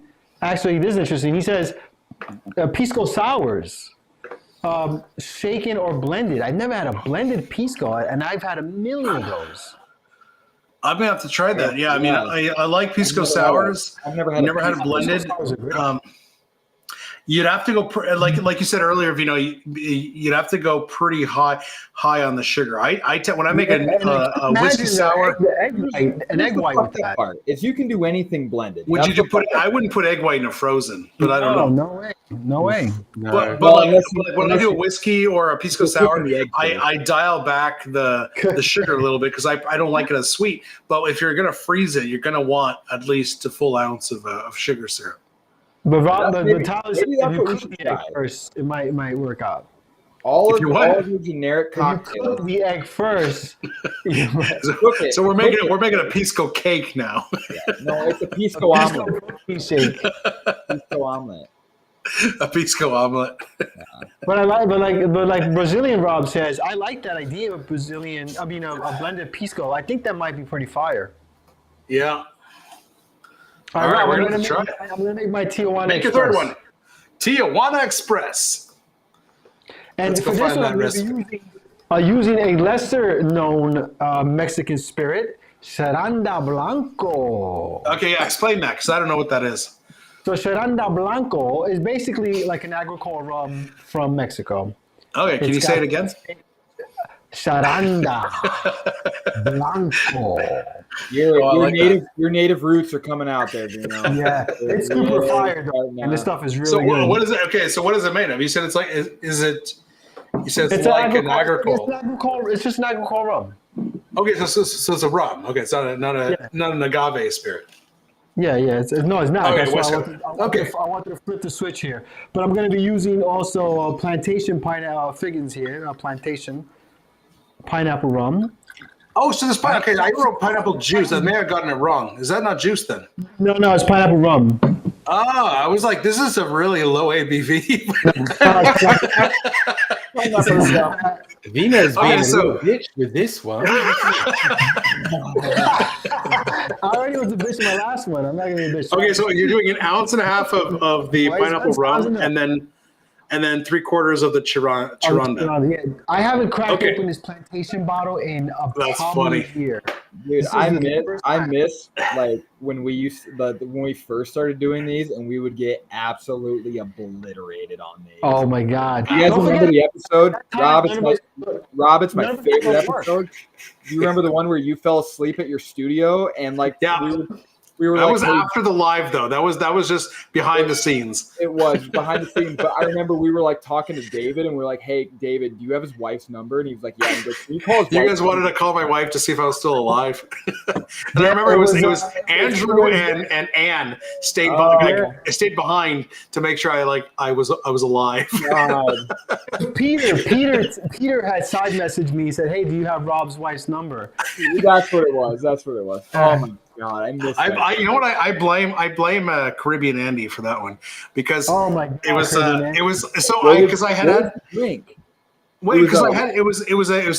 the live we did for the first Valentine's Day challenge, and one of those drinks was what was it? It was something bird, wasn't it?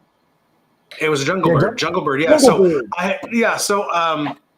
We were talking about, but I didn't make. But during the live, I had made a So it wasn't a jungle bird.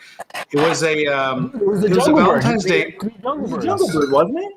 Yes, but there was a version. There was a version of the jungle bird. Yes, it was a riff of the jungle bird for Valentine's because it had like strawberry syrup in it, and I had made it. So I made it twice on the live because I think someone was like Campari. Oh, it'll work better with Aperol. So I tried both versions. But the thing is, it has like 150. It had like an ounce of 151 rum. So that wasn't good. But then we ended the live, and I was already pretty hammered. And then we go into our Discord channel. And then we were on all the different YouTube bartenders, and then Caribbean Andy comes on, and he's like, "But have you tried the jungle bird?" We're talking about how it's similar to a jungle bird, and he was like, "But have you tried it with mezcal?" And I was like, "Well, now I have to." And that was the drink that tipped it over the edge. Yeah, peer pressure. It was the peer pressure, yeah. Oh yeah, I remember we were arguing about like poutine or something, and then I love poutine. And then I just so Tijuana Express. Go and tell us about that one. Oh, this is delicious. Delicious. Okay, I was worried that you made a face. It's a daiquiri, right? But it's got the Chiranda is like it's alcohol, so it's very grassy and all. And then you got the pineapple rum, which adds its own notes of the thing is not exact. The thing is not like super pineapple-y, you know what I mean? So what but kind it of gives pineapple you rum enough are you using? The plantation. Yeah. Oh yeah. Hell yeah. It's really delicious. That's a great rum. Yeah. Are we still calling it plantation? Didn't they change their name? Yeah, it's working. It's working without pay. Rum. On it. It's honestly, they're happy here, rum. I mean, I get it, but it's such an iconic name in the rum world. I just feel like don't change it. You know, I love that. I mean, how about if you're a German distiller in Auschwitz? You're going to be selling Auschwitz schnapps? I don't know. But I mean, it's not like Tyler, real quick. Hey, is it Trevor? Trevor! Mr. Trevor Rose.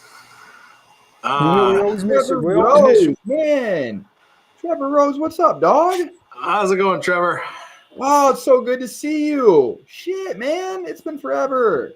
Yeah, me and him chatted a while ago, just through like Instagram or whatever. So. He's always been such a big component of this. Hell yeah! What's up, Trevor? Oh yeah.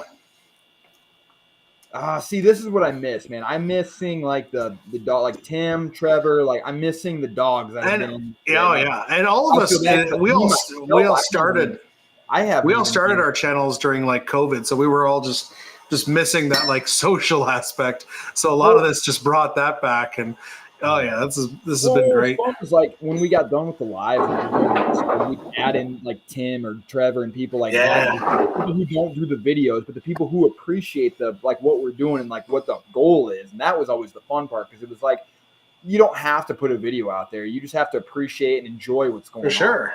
No, we've always been a community, right? Whether you're a creator or a subscriber, we love literally the two things. We love cocktails and we love community, right? Yeah. So that's what's fucking awesome is that like the succession of everybody has just been awesome, like fun to see. Like David has put out more videos than I don't know how he does it. I don't know how Dave 3 videos a week. The man's a machine. He is. I still think it's artificial intelligence. It's not actually him. Cheers, Wesley. Thanks for hanging out with us. Just stopping by, brother. Great to see you, man.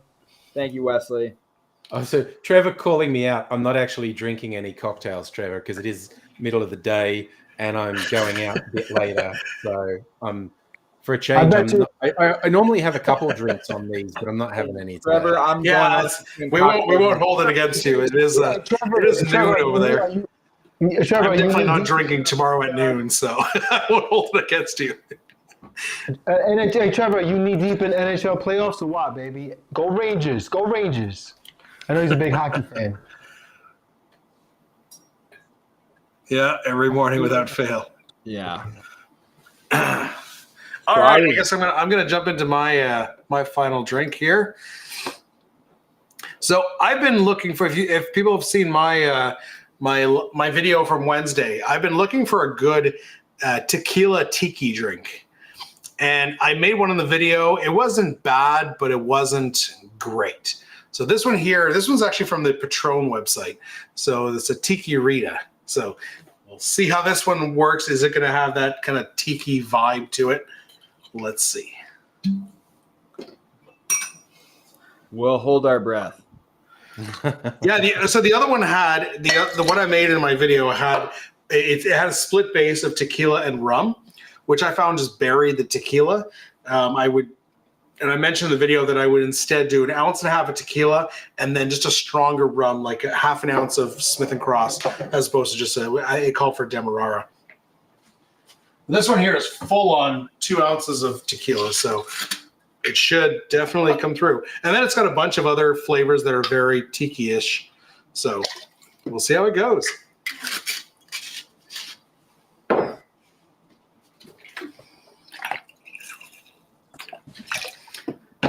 Vino, you got more trivia? Yep. While I'm making the drink. Where's my pineapple? Not pineapple. There it is. Grapefruit.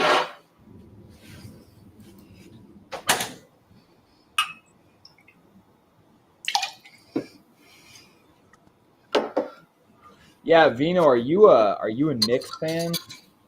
Oh yeah, baby. They just kind of shit on the 76ers there. Dude, last night's game was unbelievable, man. Oh my God, they were up by 22 points and lost the lead. The Knicks. And it just went back and forth, and they ended up just sick. What's weird is like this is one of those years where like their team you wouldn't think is that good, but they are. Yeah, they're gritty, and they haven't been gritty in a long time, man. Really long time. Yeah, I'm with you, Trevor. I think Knicks Celtics in the finals, in the conference finals, that's going to be incredible. Boston versus New York. I mean, you really can't beat that. What's your team, Tyler? Are you a Milwaukee fan, Tyler? Oh, me? Well, you're the only Tyler here. No, the other Tyler. All right, no, my bad. There was Tyler Ferguson earlier. No. I'm Bulls. That's Brazilian Tyler. Yeah, no, I'm Bulls. Brazilian Tyler. Was that? The Bulls. You're a Bulls fan. Okay. That makes sense. That makes sense. I kind of spread out my list. Like I'm a Bulls fan, but I'm also a Dallas Cowboys fan. Okay. So everyone pretty You don't much have a hates me. team to call your own in your city. That's the problem. Exactly. So I get Did you pick up any love for like any teams out west when you were out there? Yeah, the Avalanche. I mean, the Avalanche are good, man. That's a good team to root for. So like when I got out there, like that was the year they won the Stanley Cup, and I You got out there that year. Wow, nice. And I kept telling people the reason they won was because of me. You got. And then, of course, that was the next year when the Nuggets won the NBA Finals, and I'm like, "You're welcome." Oh my God! Right? Well, Dude, I made that city a rough. Hey, Tim, if you're gonna shit on the Cowboys, come here and say it to my pretty face. Well, the Rockies talking about. You didn't help the Rockies much, bro. No, I mean, Rockies, they are what they are. No, the Rockies suck. They're the worst team. They're the worst team in baseball, man. They got the worst record in baseball. And what else you got? You got the Broncos. Broncos, they're trash. I mean, the fact that Russell Wilson has done nothing. Yeah. Oh, well, now he's with the Steelers. Now he's with the Steelers. Yeah, but he's still gonna do nothing. Yeah, that's what I like about Iowa, though. Iowa, honestly, like you don't have to have that affiliation with anybody. Like there are Bears, Green Bay Packers fans, Vikings fans, like dude, fans of all generations, all races, everywhere, and it's beautiful. I love it, and everyone fights over it. All right, let's take a break from the hockey talk, and here's the tequila. So all those ingredients, we got some nutmeg on top. Let's see if it's worthy of the name. You're right, Trevor Rose. I cannot help the Rockies. I might be Jesus though. I just give me enough of this wine here, and I might. We'll see. What do you think, Rob? I don't know. Oof. He doesn't like it. He doesn't like it. Yeah, it's still. It's interesting. He doesn't like it. It's the allspice, the citrus, the nutmeg on top. It gives it those tiki vibes. It really feels tiki. But even though there's freaking 2 ounces of tequila in here, there's no rum, and yet if you handed this to me, I wouldn't know it was tequila. Like it gets really buried by all those other flavors. Yeah. It's like it's not bad. It's an enjoyable tiki drink. I just don't think it showcases the tequila as much as I was hoping. Rob, what you just did was you have a drink that it's like a hot woman. She's smoking hot. She's got the legs, she's got the ass, she's got the rack, and you're like, hell yeah, I'm digging this. But then you go in for the kiss, and she's a shitty kisser. That's what it is. Yes, that's exactly what it. She's still great everywhere else, but damn, she doesn't know what she's doing. No, it's interesting. Like all those other flavors pop up so much, and it's like it screams tiki, and yet if you made this with rum, I don't think I'd notice the difference, which is crazy. Like it's really weird. Yeah, it needs some Smith and Cross. Absolutely. Rob, do you have any interest in sports at all? Me? Mm-hmm. This Rob? Is there another Rob? Brazilian Rob. Well, there's Brazilian Rob, so you know. Brazilian Rob, I would have said Brazilian Rob. Brazilian Rob likes soccer. I mean, I'm a Canadian, right? I'm obligated to say I like hockey. I honestly love soccer. I know Tyler. Okay. Yeah, so Canadian Rob is obligated to say he likes hockey. I do enjoy it. I go if I'm offered tickets to go see a game, I will go see a game. I'm not huge into like watching it on TV and stuff. I'm from Ottawa, so I'm obligated to say I like the Senators, but they suck, so I can't. So, yeah. Andrew, are you a rugby guy or what, Australian football? Australian rules? Look. In this city, there are 2 religions: AFL football and coffee, and I don't like either of them. So I'm a real outcast in this city. Going to work on Monday, people are always talking about Campari, vodka, coffee, AFL football. The cocktail, the shitty kisser. That's funny. The shitty kisser, everyone. I like it. It's great tiki. It's a great tiki drink, but is it tequila? Is it rum? Who knows? Shitty Kisser created by both Robs. Two Robs. I like it. Yeah. That's funny. Yeah, rename it to Rob's a Shitty Kisser. There was Hey. Yeah, let's get your wife down here. Let's ask her. Let's see. She'll Wait. tell us in the chat. She'll be like, "Yeah, he sucks." Her name's just gonna pop up just randomly and just be like, "Yeah, I agree." No, she comes in the chat, Amanda. Amanda Ball. She does, Yeah. but I think she's sleeping now. I think does she do it from the comfort of your bed where she just like messages in on the phone? Yeah, she does. That's hilarious. One day she's just gonna spill all Rob's secrets. They get to a pissy fight. Oh, she probably will. She's gonna just kill. Rob's gonna pass out drunk again on the bar, and she's just gonna come in and take over for him. What she should do is like when he falls asleep, draw a mustache. Oh no, you can't do that. Can't. Okay. A big old You dick. can't draw a mustache on this. Mustache. No, it's not gonna work. Wait, Tim says She he could hasn't shave missed- it off. he hasn't missed a Caps game in years. So, do you mean watching the game, Tim, or going to the game? I assume you don't mean going to the Gotta game. be watching a game. There's no way going to the game. Going to You never every know, game. man. There's people that are that like dedicated Yeah. to their sports teams, man. I mean, I will go to any sports game because I enjoy the it's to me it's the outing aspect of it.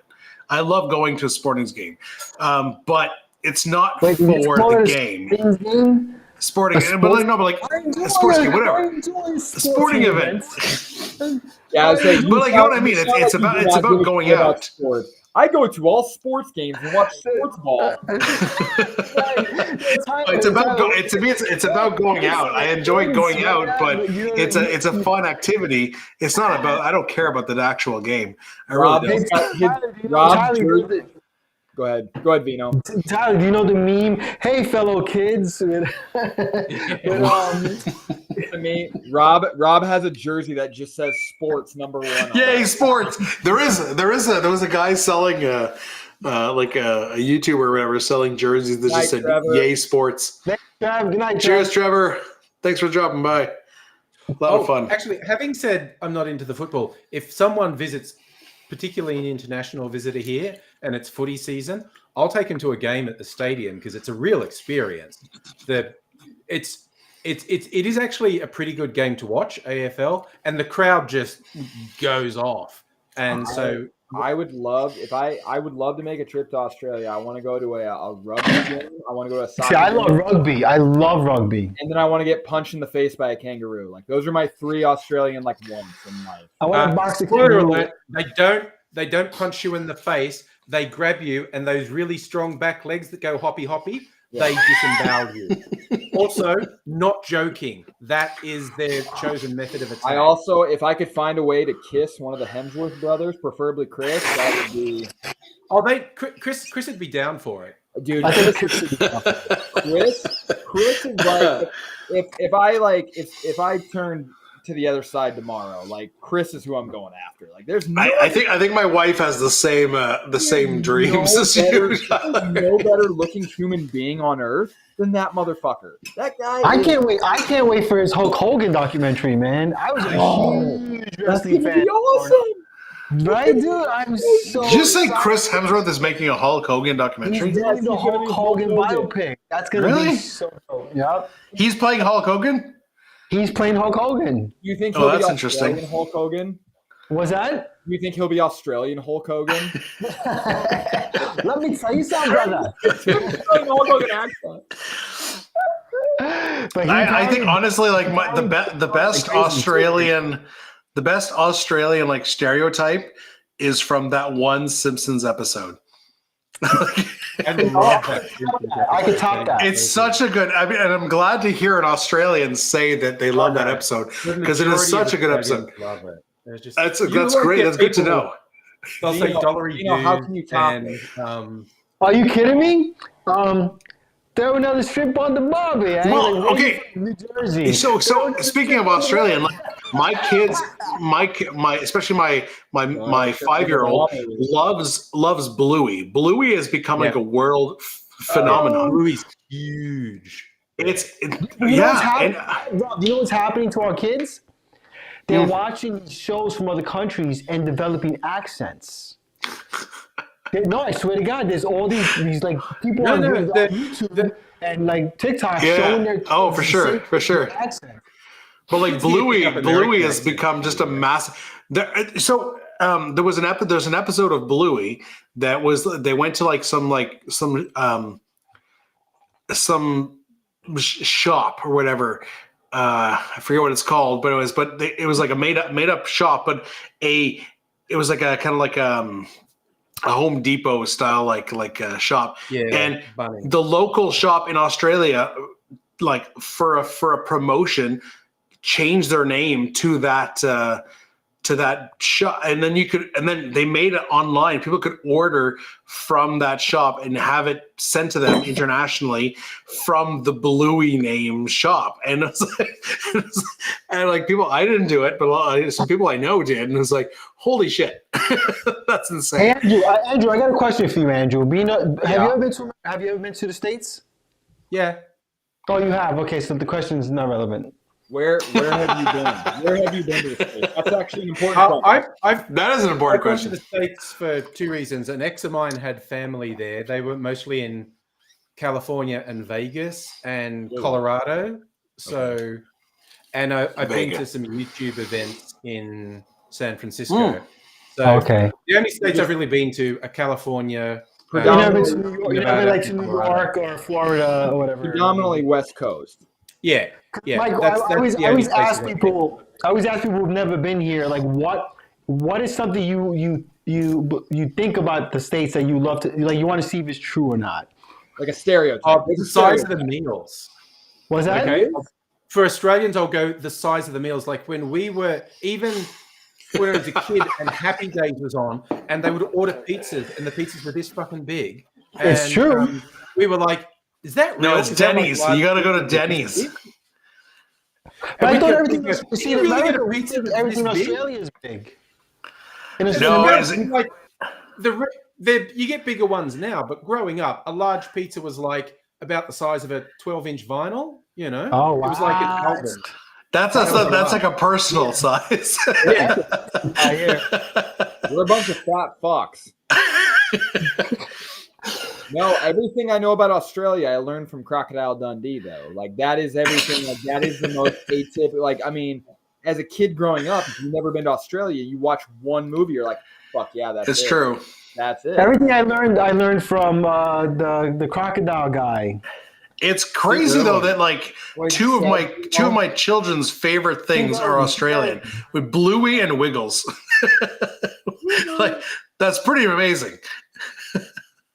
I think we should all go to Australia and crash with Andrew. I think we should. I think we're due for that. Try and find Chris Hemsworth so I can kiss him.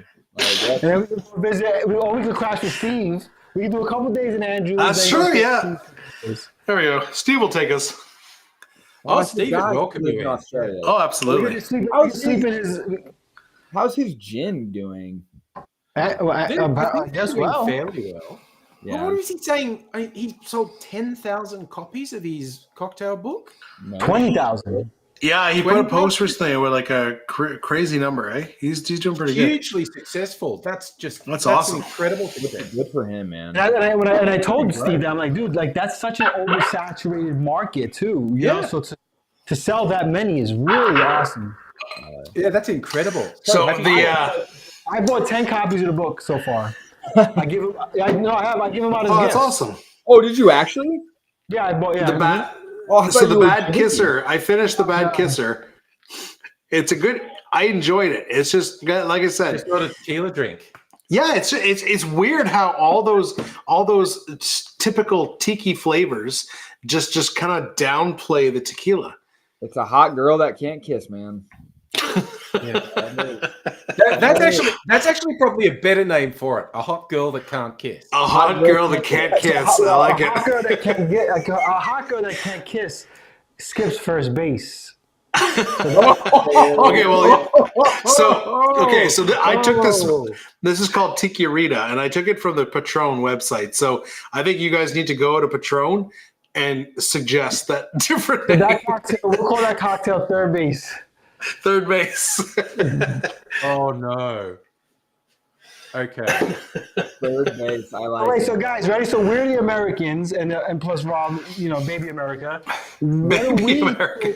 America's a funny friend. What's something about Australia that we want to verify? And maybe Andrew could verify for us. Yeah. What did you say? What Vino? is something about what is a stereotype or a rumor about Australia that you want to verify? And Can I actually verify? Can I actually verify with you, Vino, a rumor about New York that I feel like What's that? Do it. does everybody just, no matter where you're, just go, hey, all the fucking time, like everybody? Like, is that real? So Tyler, let me tell you something. There was a time. But what happened is New York City has gotten so gentrified that there's no actual New Yorkers in New York City. But back when I grew up, everybody said, "Hey, I'm walking here." That was like Hey, to me, I think of that Family Guy episode where Peter gets the mustache and all of a sudden he thinks he can speak Italian. and he goes into like the meat shop and he's like, "Scusi, babidi boopy," and he's doing this. Scusi, babidi boopy. I'm not shitting you when I tell you, growing up, New York was like that. Everywhere in New York, everybody was That's why, like, I think there's got to be something. I was at a party the other night, or like a bunch of us, just older folks sitting around drinking together, and somebody like made a comment about like a New York accent, and I shit you not, three of us went, "Hey!" And we were like, "Hey, babidi boopy." Yeah. And we were like, why? Why did we do that? There's no reason for us to have done that. And I love it. I love it, dude. I didn't know I had a New York accent until I was like 23 years old. And I started a job, like a professional job, and the people in the office were from different parts of the state. Oh, yeah, you have a New York accent. God, your accent. Was that? I said, you definitely have a New York accent. Half the time I'm wondering if you're trying to kill me or not. Like, I think you. I mean, I don't know if it's conscious, but I think, especially in your earlier videos, you kind of overplayed your New York accent. No. So here's the deal. I toned it down because I was watching myself. And I'm like, holy shit, man, that's like, who is this? There's Robert De Niro over here. So I had to start toning it down. Because I had no idea. I have trouble believing that, but that's hilarious. So, Vino, like, where did you get your inspiration from? Like, did you just like try to go like more Midwest, or like what were you trying to do? How do you tone down a New York accent? Like, I like deviled eggs. Like, I like potato salad. Honestly, I think you know what it is. You try not to be excited, because New Yorkers, when we get excited, is when it comes out. That's like Andrew starting every video with like, "Crikey, we're gonna make it." I did say g'day, but yeah. You do say g'day. Yeah, g'day is very Australian. What do you say? G'day, drink cocktail. What do you say? It was g'day. Starting off every video being like, "Oh, sorry." Hold on, you're watching this. I'm so sorry. You gotta watch this. We're gonna make a cocktail, bro. We're gonna make cocktails about, Yeah. I don't get that one. I was literally many years ago. I was at lunch with a friend, a local friend, but then she had a friend who was American. And we're talking, and he's just giggling, and we're like, "What's wrong?" He's like, "You guys keep saying a boot," and I'm like, "But we're not." But I say about. When I say about, how do you guys hear a boot? I don't get it. You're being very conscious about it. So you said it three different ways right there. You said about, and then you said about, and then you said a boot. Like, I know, but it's about. About. It's about. Yeah. It's not a boot. It's about. Vino, do you hear this? It's not about. I hear that Canadian shit. I can hear it too. Tyler, how about, see, I think that's a hearing problem for Americans. It's not a Canadian problem. What did you say, Vino? But Rob, actually, every time. The funny thing is, every time an American tells me that I say about, I just what I do is I say to them, I go, "Oh yeah, up on the roof, down by the creek." That's racist. That's racist. It's racist. I get it, but it's true. Up on the roof, down by the creek. So Tyler, you guys have a wicked accent too. You don't have it, but the Midwest accent is wild, bro. No, shut up. The Midwest accent. So it is a fact that when actors from around the world go to Hollywood, they train them how to talk with a Midwest accent because No. What's the Midwest accent? We are the only part of the country that actually does not have an accent. 100%. Wait, I thought it was cool. Oh sure, buddy. Oh sure. I do say sure a lot. That's I do say that a lot. You're gonna tell me Minnesotans and all this shit don't have an accent? No. Minnesota is small Canada. That's why though. That's Minnesota. Oh, I see. Yeah, no. Minnesota doesn't count. They are Canada. Wisconsin is also Canada. Michigan is across the pond, New York. What part of the Midwest you're from? Then you're saying My favorite American accent though it has to be Boston. Oh yeah. Where That's like here. Australian accent, honestly. Yeah, it is though. It's like they say car keys and it sounds like khakis. Yeah, they drop the R off the end of words. Hey, where are my khakis? I remember an American performer doing a bit of audience banter once, and someone shouts something, and she goes, "Well, how did you get here tonight?" He goes, "In me car." And she was from New York, and she's just like, "What?" What the fuck?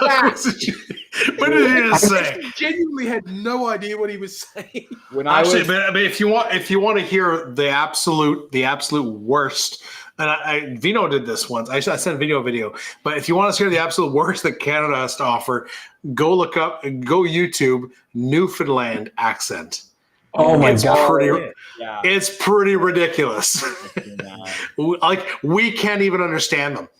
I don't even know what they're saying half the time. It's nuts. What's funny about the Boston accent, like when I was out in California, like doing shit, they were like, "All right, I want you to do a Boston accent, but I want you to do it as if you were the most racist person ever." And I was like, "What?" And they were like, "Just do a Boston accent as if like Boston was a race." And I was like, "Okay." And dude, I was so just like, yeah, like I did it, and they were just like, "Hell yeah!" They were like, I literally just like. They were like, "Fuck yeah, that's what we're talking about." That's Boston, baby. That's Boston. You just I'm not sure about project. What's do I say that differently?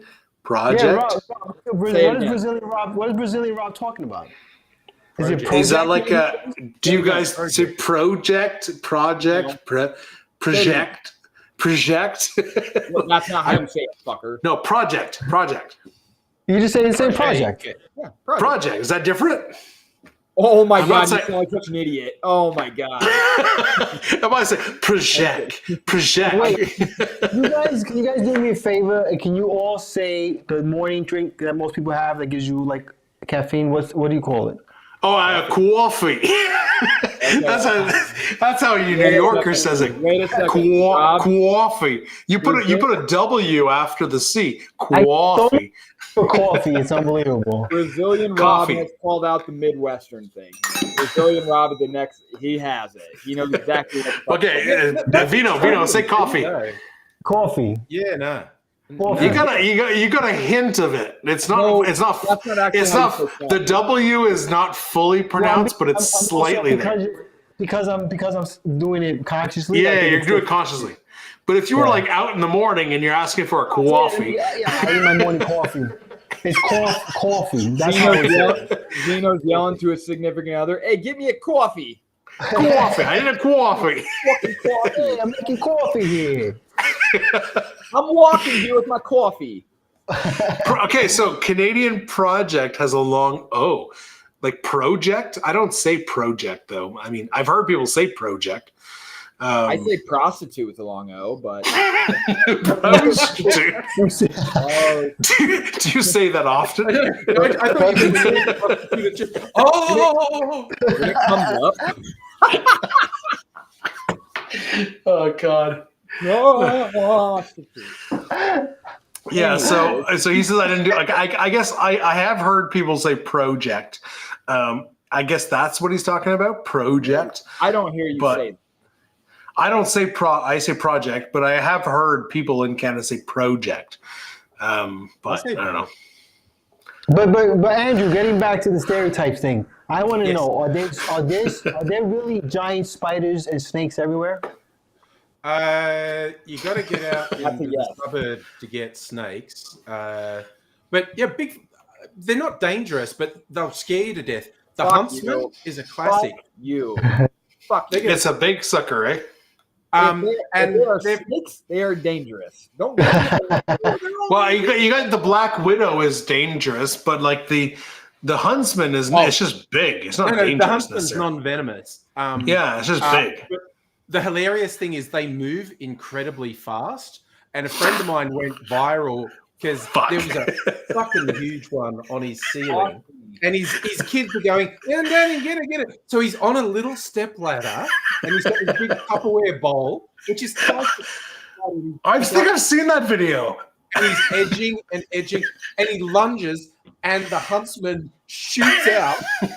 He catches it by the legs. So it falls on him, and he falls off the ladder, and the little girl who was holding the phone screams. All right, it's so funny. So, shit! I don't fuck with snakes. Rob, what is your biggest fear?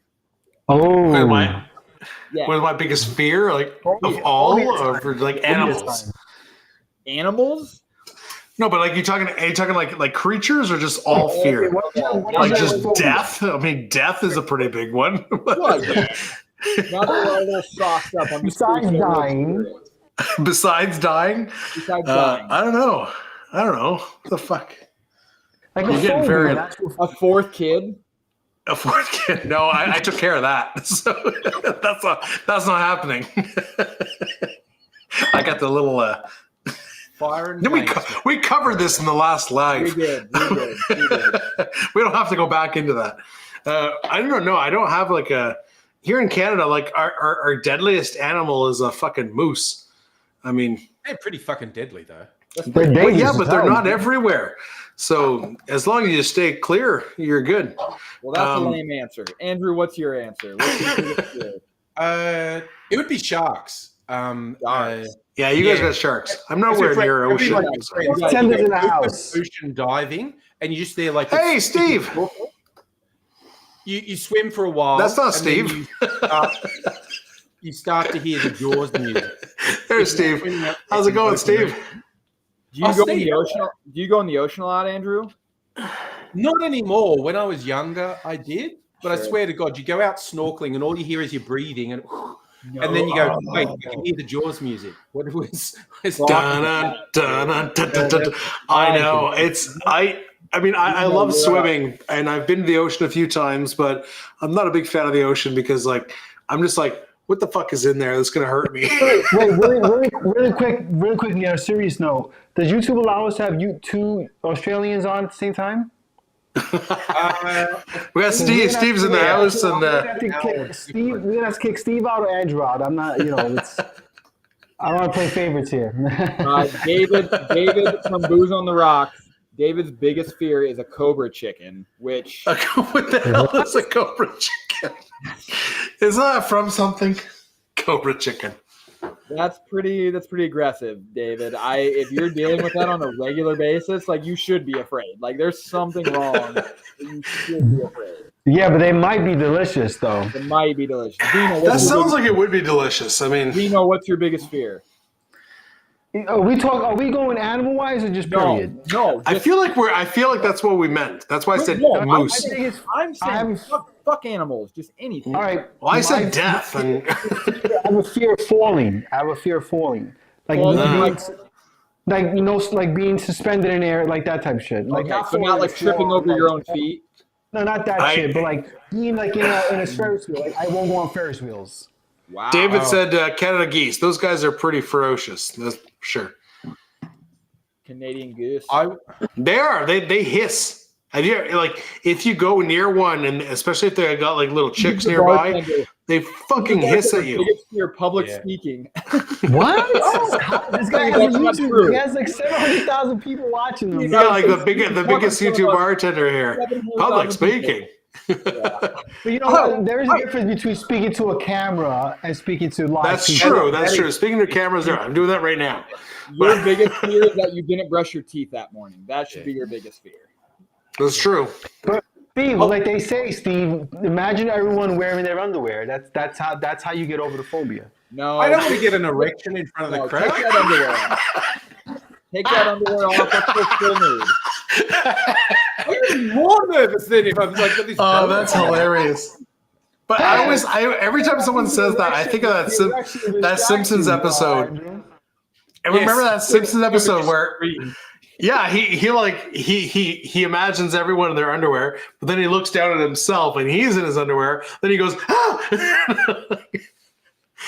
So that's what I think of. Wait, so Tim hates lightning. Yeah, Tim's a dog, basically. Bro, get me in front of a group of 30 people, my brain scrambles. Alone in front of a camera, no issue. I get that. I do get that. And it's terrifying. It's Steve, you want to talk about that like therapy style? I actually I got Rob here. It says his biggest fear is a room full of people in their underwear.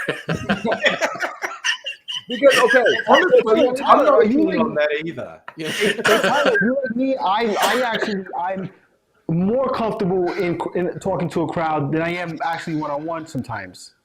Yeah. Oh, see, dude, speaking in generals doesn't bother me. Like it doesn't bother me at all. Right. Whether it's a crowd or whether it's I feel. Well, I guess what I'm saying is like I feed off of like crowds. The only person I can't talk to one-on-one is my father, and that's about it. I have daddy issues. Anywho. Tell you what, you're talking about Canadian geese. I'll one up you. If you've never heard of them, look up cassowary, a native Australian flightless bird, which we refer to as dinosaur murder bird. Oh God! What? It's terrifying. Dinosaur murder bird. An angry emu. They've got this horn on their head. Murder bird. Dinosaur murder bird. They are really territorial, and you do not mess with them. And they're freaks. They're really weird birds. Oh God! I've never heard of that. No, they are really weird. Cassowaries, they're only up in the tropics, thankfully, because they're scary AF. What did the magpie? Isn't that an Australian bird? Yeah, magpies aren't that bad though. Yeah, see, Steve saw a cassowary. No, they're freaky birds. Yes, actually, what are they called? Cassowaries. CASSOWARIY. Hey Rob, you got to put a picture up of one of these things. Yeah, but Steve, cassowaries. Like, you look like a big fucking turkey, right? A very fucking big turkey. They're like a mix between like an emu and a turkey. Yeah. They've got a horn on their head. Yeah, it looks like something from Jurassic Park. It's a dinosaur murder bird. Dinosaur murder bird. Actually, this guy right here. Yeah, dinosaur that's not a feather on its head. That's hard. Yeah. That's like look at this face. Look at those fucking eyes. Yeah. This thing wants to kill you. That's Predator. This thing is basically what's going through its head is like, I was once a Tyrannosaurus Rex and you were fucked. Dinosaur Murder Bird is the name of a fantastic album. That is a fantastic album name. Or maybe just a death metal band. I don't know. Yeah, that's what I'm saying. Yeah, that sounds like a death metal band. Yeah. Steve saw it at an animal sanctuary, and he was still freaked out. Yeah, I mean, emus. You guys have emus too, and I saw an emu at a farm, and they're pretty freaky. You guys, Australia has. Remember, they have their own animals, and nobody else. You guys have the most frigged up animals in the world. Yeah, they were isolated for millions of years. You know. Yeah. Australia is literally a zoo. That's actually a continent. That's all. Yes, it is. It's a country it's the only country that's a continent. That's true. Yeah. I imagine you guys still had you guys had the large, like you guys pretty much have all marsupials except for one. Yes. But there was one that's extinct now. It's a diprotodon. This thing was a marsupial the size of a fucking elephant. We had Rob, megafauna died out ages ago. There was a few, like giant kangaroos and weird shit.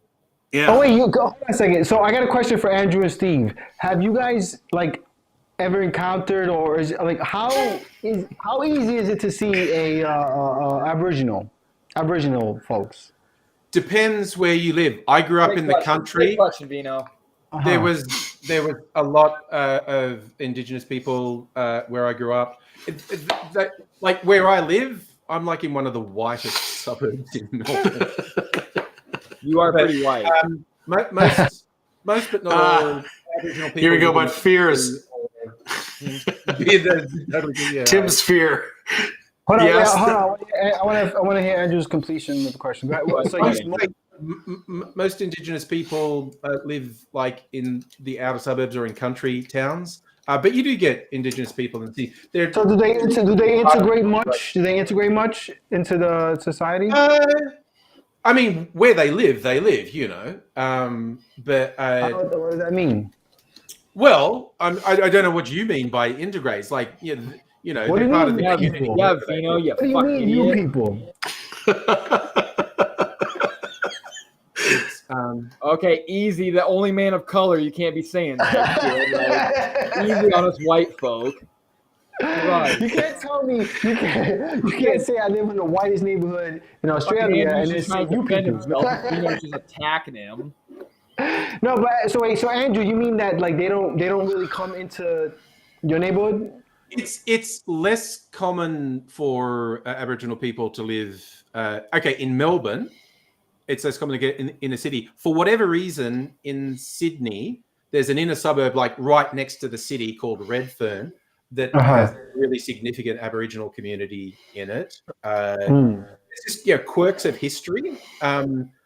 Most of the Aboriginal people got forced inland, like not real welcome by the early colonizers, and so they're more in regional areas. But I mean, of course, you get Aboriginal people in the cities as well, but they are a pretty small part of the population. Interesting. I have a. No, never mind. It's a dumb question. We're gonna ignore it. It's about scorpions, and just how dangerous they are. So. I don't think we're the scorpion country. I'm not sure how much Australians have. Do you guys have scorpions? A lot of scorpions? In the desert, yeah. Yeah, okay. Same here in Adelaide. Most First Nations people live in outer regional suburbs. So you guys call them First Nations? I thought that was a Canadian thing. It varies. Most say Aboriginal, Indigenous, First Nation. We seem to change our what we want to call them every other year. It seems. They say that today this is politically correct, tomorrow it's not, and it changes all the time. I have a question for the dads in the group. This actually something I'm one of those. Sorry, I think there's a bunch of dads in here. Right. You change the subject a little bit. Sorry, it's just something I gotta ask, and it's something I've been wanting to get off my chest because it's something that's been bugging me. As dads or as parents in the group, and I apologize if you're not, my question is, how do you guys handle what you do as far as the cocktail community and the drinking aspect of your kids? Do you guys drink in front of your kids? Do you guys do this is a dead serious question. Like, do you guys drink in front of your kids? Do you kind of integrate that with, do you make, because like to me, like when I was growing up, like drinking in front of your kid was like a no-no, or it was a bad thing, or like it was overindulgent. Well, I mean, obviously you don't want to be drunk in front of your kid. Before me and Vino were talking about this, I think before you joined. But yeah, like my son was like watching when he went to bed, obviously, but when we first started the live, my wife texted me. He was watching upstairs, and he was like, "Oh, Dad, Daddy he understands YouTube. He's gonna be 8 soon. He understands YouTube. He knows that Daddy has a YouTube channel, and he makes juices." he shows people how to make juice. So like, he knows that he thinks it's cool that I'm on here doing stuff for other people. He doesn't know exactly what it is. Sure. I don't like hide it from him, but he doesn't fully understand what, like, that it's alcohol, that it's a drug. Right. He doesn't get that aspect of it. Obviously, I've never been like hammered in front of him. But no, he doesn't think it's, and he knows it's Steve, he's going to be 8 in a couple months. So I think it's really interesting though for Steve the bartender, right? Because he's not like just a YouTuber. Like he's got an actual business. That's your career. Yeah, Steve, that's your career, man. Like, that's his actual. Like this is how you provide for your family, and it's one of those things I'm curious about because it's like, well, you don't want your family to think, you don't want to come off as, but you, Steve, you have a personality obviously that is quite a bit different than most people who drink or make their own cocktails. Like you do it for a sense of purpose. Like it's not just, you don't uselessly just get. Yeah, but you know what, Tyler, if I can interrupt you really quickly, I actually tend to think that most of the people in our community and whether it's the creators or the subscribers, I think we enjoy the cocktail culture for more than just getting drunk. Like we're not getting that's the difference. Yeah. Fucked up. You know what I'm saying? We appreciate the flavors of the cocktail, the history of the cocktails. We enjoy the community around it. So I don't think it's like for us like a kind of thing where we're I don't feel I need to hide it from my kids because this is not a vice. It's not something that I'm ashamed of because I enjoy it. And it's funny because I actually I was involved on TikTok. I was involved in this comment chain. This creator was talking about how her basically she's like, I'm not going to pay $12 at a restaurant for one cocktail if it's not going to get me drunk. I'm just going to have a Coke because I enjoy the taste of it. And I'm like, well, okay, but again, it comes down to a difference in, are you drinking just to get drunk or do you actually enjoy the taste of alcohol? I enjoy the taste of alcohol, so I don't mind spending money at a restaurant, even if I'm just going to have one drink. I know it's not going to get me tipsy, but I enjoy the taste of alcohol. So if you have a unique cocktail on your menu, I'm going to try it out. Yeah. But some people who are just drinking for the sake of getting drunk, and I think that's the difference. You're using it really more. I mean, yes, alcohol is a drug, but some people use it as a drug, as a getaway. They want that. I asked consciousness. As a newer dad, obviously, you guys know I'm a newer dad and everything. No, I think it's a good question. I think it's a great question. My kid is about the same age as yours. Mine's 20 months now at this point. And she goes to bed, and I'll have maybe a nightcap after she goes to bed. I don't drink for the most part, and maybe like I'll take a sip here or there. But I'm curious, like as because I don't want to necessarily, I don't know, obviously never get drunk in front of her or like be that kind of a person. But it's like, should I be ashamed to have a beer in front of her, kind of a thing? I don't think so. The only time I actually drink in front of my daughter, and it's for a variety of reasons, is like if I'm at a restaurant and I get myself a drink, like Manhattan, while we're having dinner, exactly. Right? That's what I'm saying. But at home, the reality is like I don't drink that much at home. I have usually two drinks a week, right? And it's usually when she goes to bed anyway, because for me, drinking is like something to relax me. I put on some like Sinatra music, and I just kind of I chill out. I can't do that while she's awake. Yeah, I can't chill while she's awake. Yeah. So when she's in bed, when she goes to bed, and I have the place to myself, that's when I have a drink anyway. So it's like it just kind of works out that way anyway. I don't. But I also tell my younger. So I've got 3 kids. I got a baby. I've got an 8-year-old, and I've got a 5-year-old. My 5-year-old, like, he wants to drink. He loves juice. So like, you take out a cocktail in front of me, he's like, what's that? I want to have a sip of that. But I tell him, no, this is like, there's adult drinks and there's kid drinks, So I do tell him the difference. So he knows the difference. He's like, no, this is an adult drink. You can't have that. He doesn't know why. But also I never drink to excess. Sure. I rarely do, except for like when we do these lives. But like I rarely drink to excess, and I never do in front of my kids. I would never do that. So, but I don't hide it from them either. Like if I'm having a cocktail, they know that they're not allowed to have a sip of that. Everybody, it sounds like Tyler, go ahead. No, I'm sorry. It sounds like the overall consensus that nobody gets drunk or nobody drinks for sex with their kids. For sure. That obviously is kind of where all of us are coming from. To me, it's the kind of, Vino, you touched on this a little bit. Like if you're at dinner, like you order a drink, like you're not afraid of drinking them, and like that's where I'm struggling in the sense where it's like, is that okay? Like to order a drink in front of my kid? Yeah, I think it is. If I have like an after work like beer or something like that, I guess for me, I'm getting into that new dad feel. It's like, what's gonna be the norm? Because I like to have a drink, I like to have a cocktail, but it's like at the same time, I don't want to distill on my daughter that is okay to do that on a consistent basis or to do it just willy-nilly, because that's, I think, kind of where some of that shit comes from. But I was just curious how you guys handled it, and I just, like, me obviously being a new dad, I'm trying to find kind of my own thing.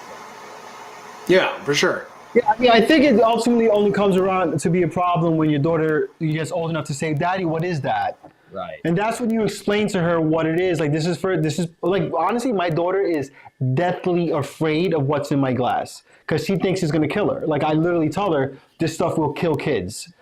I'm not kidding you. So she is so afraid of this stuff. Put it this way. I tell my kids it's an adult drink. You just can't allow. My Luxardo cherries, she won't have one. And they're perfectly harmless. Yeah. Because she knows that they go in my cocktails, she thinks it'll kill her. Okay. So, like, it's educating them and maybe even putting the fear of God in them at this young age.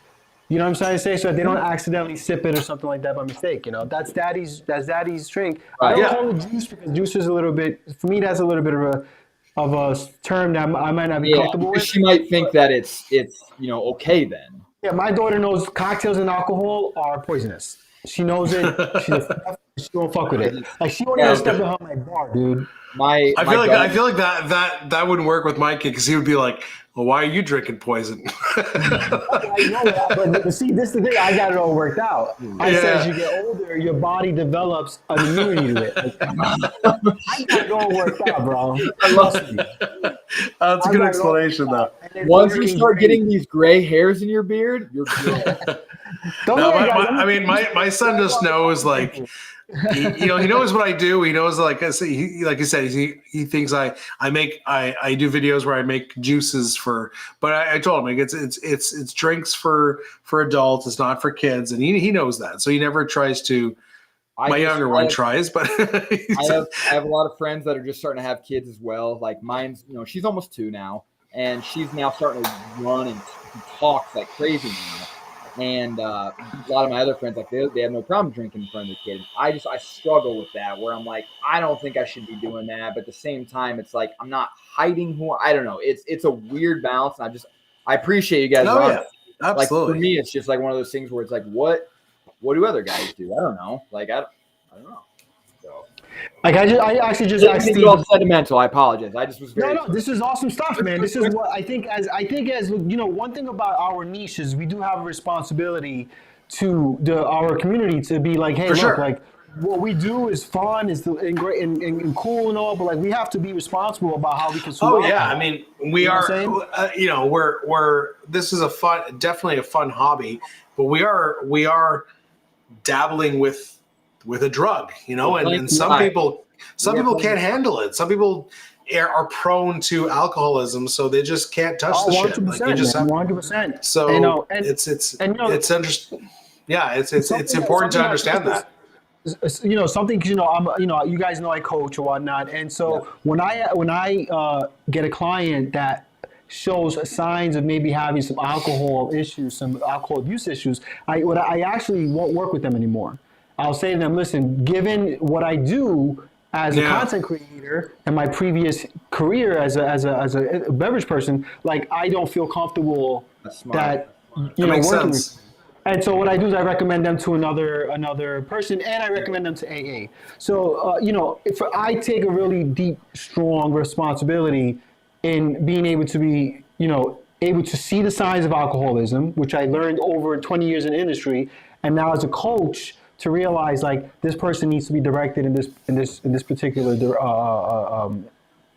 direction, and that's what I do as a person. Like I want everybody to get better and do better.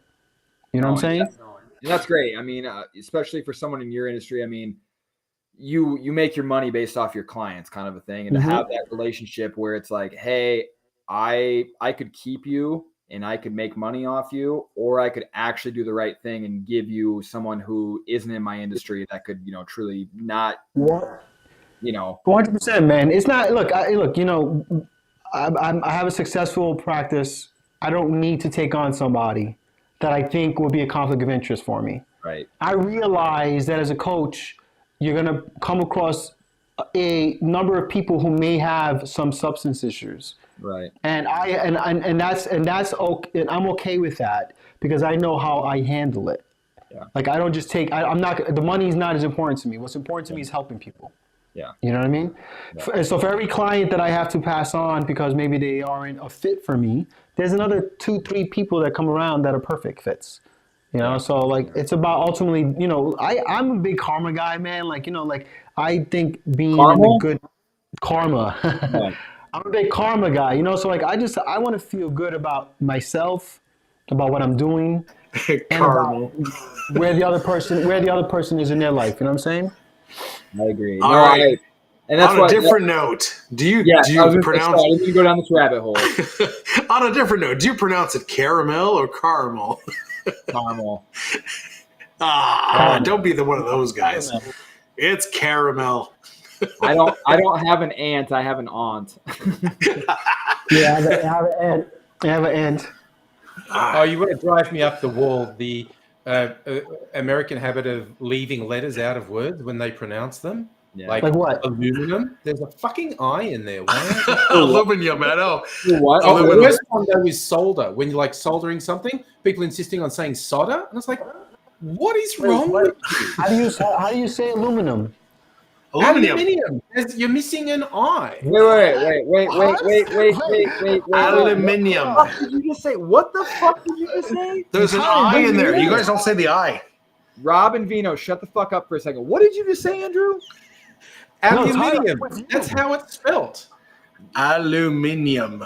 You're no, that sounds like an aluminum. The I. Aluminum. My face literally hurts right here from what you just said. What the fuck are you talking about? Man. Andrew, they also call it a library. No, they don't. They don't. Wait, it is aluminum. It is aluminum. You're just pronouncing it wrong. And even there was a car. What the fuck was it? Hyundai. Just not pronouncing the Y in Hyundai. Going, it's a Hyundai. There's a Y. There's a Y right there. You know what though? I actually went to. I mean, again, I went to because my first car was a Hyundai, and I went to them and I'm like, how do you pronounce it? If I'm going to own the car, I want to pronounce it right. And they told me it was Hyundai, which I find stupid, but apparently the company calls it Hyundai. Sean says he has a degree in electronics, and it's solder. What are we talking about? Solder or what? What's the other version of it? Salmon. Yeah, salmon. Do you press salmon or salmon? I say salmon. Okay. But also, expecting consistency from the English language is a fool's errand. Yeah, it's true. Yeah. You know how many words we make up every day? It's fucking insane. Like all words are made up. Yes. When you say a word, but that's true. Whenever someone says, you can't say that, it's made up. All words are made up. And if people agree a word means a thing, I fell right into that bullshit. You did. Fuck. So Andrew, there's an Australian jail show called Wentworth. You ever watch Wentworth? Oh, the prison show, yeah. Yeah. So me and my wife got into it, and we learned about 75 new words of English watching that show. Yeah. That was actually a remake. A cuppa was a completely. We started saying cuppa around the house. Can we address something quick? You guys see Steve's comment there? Yeah, Steve's comment there. I'm going to highlight it. That's pretty big. Because, Steve, you are a very prolific cocktail creator. And that's actually something I like what we just talked about, like being dads and shit like that. So no, I don't think that makes you a hypocrite. Like I said, I think Steve's is a little bit different though, because he did just have surgery. So Yeah. You had surgery, and you got to think about your health and stuff. But I mean, sometimes I'll do the like. I feel bad throwing out alcohol, but sometimes like I film a video for three drinks. I film at midday. I have to go back to work after. I don't feel like being wasted for my. I would say, so I mean, my I'll taste them. My channel is mostly like 3 cocktail videos. Yeah. And I would say I dump probably all of them. I taste them, and I taste them. Well, and I dump them. And honestly, same here. Prior to surgery, but surgery is definitely. I also think Steve. He already stopped right now. Steve, you have made your the past 6 years, 7 years of your life like doing this, spreading this message, on building this culture. It's how you've made a living. It's how you make money. Like no one can fault you for how you provide for your family. Like if you're not doing what you necessarily announce, like Arnold Schwarzenegger isn't murdering people on a daily basis in his like, but at the same time he promotes that he does in all of his movies. But it's also like you go to like if you go to wine clubs, right? Well, like wine clubs, they taste and they spit, because to them it's not about necessarily consuming, it's about tasting. So it's the same thing here. I make 3 cocktails for a video. I taste them so that I can give proper notes in the video. After that, if I don't feel like being drunk for the rest of the day, I will dump them because they've served their purpose. I don't feel any kind of remorse or bad thing about wasting the cocktails because they've served their purpose. I've tasted them. I've enjoyed them. This is a Friday night. I'll finish these drinks probably. You know what I'm saying? But like this is different from. Well, you have a problem. If I'm filming on a Tuesday, but one of these is really low ABV. Gonna finish those because he has a problem. If I'm filming on a Tuesday, I can't. I'm not going to drink 3 hours. I'm not. If I'm filming midday and going back to work after, I can't be drunk for work. Rob, I like what you're saying there because like what you're providing is still the information. You're still providing you're still providing the purpose of what your channel's for. Exactly. Yeah. Because you don't fucking slam 4 cocktails in a row doesn't mean you're a liar, or doesn't mean those drinks don't that still doesn't mean I watched your video. I can still make them on Friday. Exactly. Yeah. Exactly. And you can enjoy the whole thing. Just for me, it doesn't mean you're a piece of shit. You're a piece of shit for other reasons. That's why. Yeah, but Steve, when you say you're not tricky for health reasons, what do you mean by that? Because when I say that, it's because of the sugar content. So I don't drink my cocktails because there's a lot of sugar in them, and I'm very health conscious when it comes to that type of stuff. Obviously I'm very thin, but I'm also very fit, so I don't like to consume a lot of sugar. So when I film 3 cocktails, that's a lot of sugar in one sitting. So I don't do it for that reason, and of course because I don't want to overconsume alcohol. I also think, Vino, like going on to what you're saying there, like it's not, again, you said this multiple times. What's drinking essentially? It's a social thing.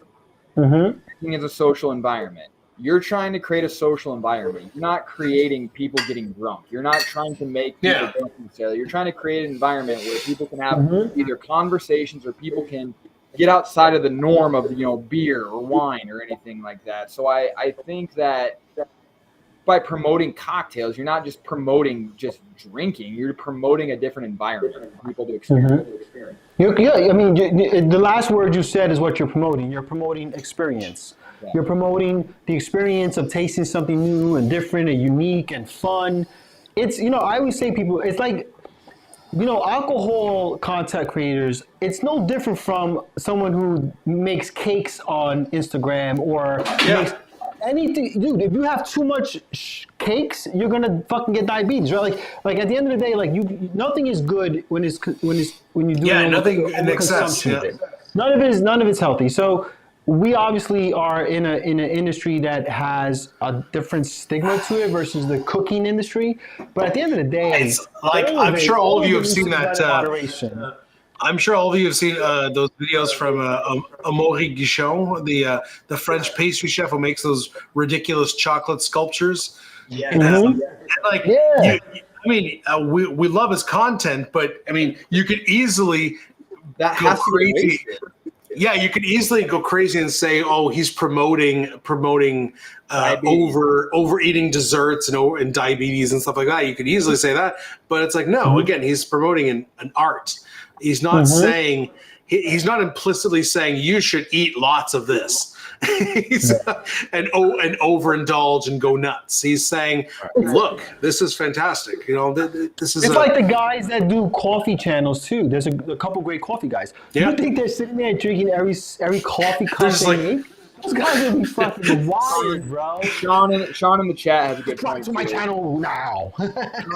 Sean in the chat has a good point too. Like, you're looking for the taste of, exactly, a new drink. It's not necessarily like, I'm not trying to get shit faced, but it's like when you try enough things, it's like it's nice to have something different to kind of mix it up. Just to sit by the fire, read a book. Like, fuck, man, who cares what it is? Just enjoy. Well,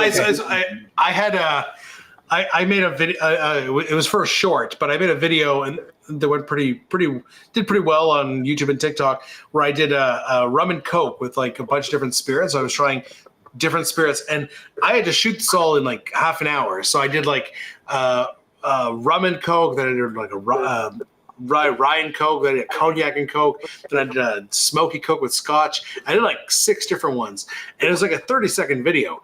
And a friend of mine texted me afterwards. He's like, so, did you just make this so you could get shit faced? And I kind of like jokingly went like, haha, whatever. But I mean, seriously, do you really think I drank all of those?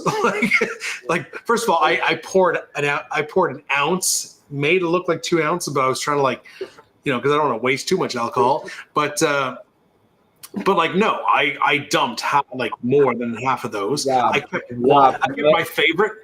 What's that? The night I did all my Fireball cocktails, I drank. Oh, yeah. I drank all of those. Well, you're a trooper. I kept my favorite one, and I drank that one. But the rest of them, no. Like, I dumped them out because I'm not going to. I mean, even if I wanted to, that's a lot of coke. I'm going to go devil's advocate a little bit. Let's hear it, Andrew. I completely understand. Alcohol's a poison. Yeah. Reasonable medical people will tell you there's no safe level of alcohol consumption. Correct. The flip side is people are going to have a drink. So when you are, in Steve's case, running a distillery and a YouTube channel, if you are promoting your drink, how are you promoting it? Are you promoting it in an irresponsible way? Like that TikToker who got in trouble for talking about pre-gaming and like downing 6 drinks before she even went out. Or are you doing anything about the experience of cocktails, and is it an educational thing? People are going to drink, and if you are promoting in a responsible way, I don't think there's anything wrong with that. Absolutely. But acknowledging it's dangerous. And it's a social ill. There are terrible social problems caused by alcohol, not just health. They're violence and other social problems. It's real. The downside of any level of alcohol consumption is real. But people are going to drink. So if your relationship with it is positive and constructive, I think that's a net good. And Andrew, you brought up a good point, man. Like when it comes to like the drinking aspect, how often is someone even young or whatever level of drinking there, how often are they making like a sophisticated cocktail like we do and then like slamming 12 of them? Never. It's always a shot.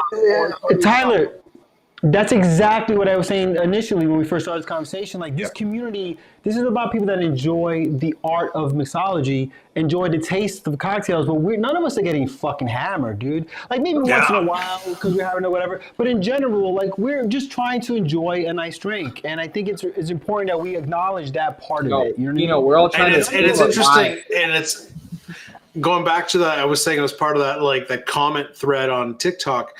And some people refuse to believe that this is even possible. Like I said, I commented on that girl's video who's like, I'm not going to pay for a $12 drink if I'm not planning on getting drunk. And I was like, well, some people just like the taste of alcohol and want to experience different cocktails. And then one guy commented, he's like, stop lying to yourself. A Coke is always going to taste better than a beer. And I'm like, dude. First of all, taste is subjective. Everyone has different tastes. If you don't like alcohol, that's fine. I'll enjoy it. Anymore. I don't know about you guys. I can't drink straight soda anymore. No, I haven't had soda in years. Dude. I still like my if I just want something refreshing, a Coke Zero is fantastic. I can't. But an alcoholic drink, I like the taste of it. It's good. It's not. With the exception, like I said, with the exception of doing these lives and having maybe one or two too many, but that's about the only time that I overdo it. I don't on a regular basis. I have one drink here and there because I enjoy it.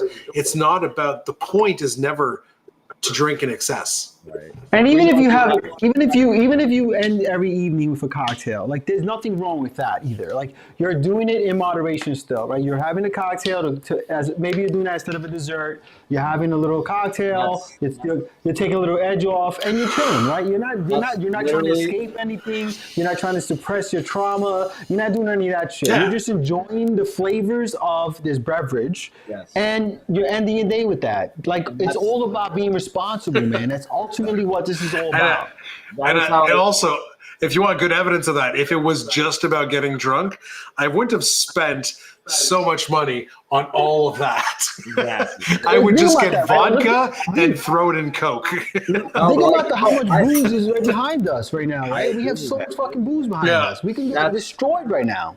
Yeah. But that's how I end my nights now. Like, dude, like no shit. Like this is gonna sound like I'm a fucking nerd. I read every night. Like I read. I'm an nerd. I'm an avid reader, Tyler. I read, but I have a cocktail with it as well, and like that is that is how I end every night. I think about it exactly like that though. Is that like it's a dessert almost?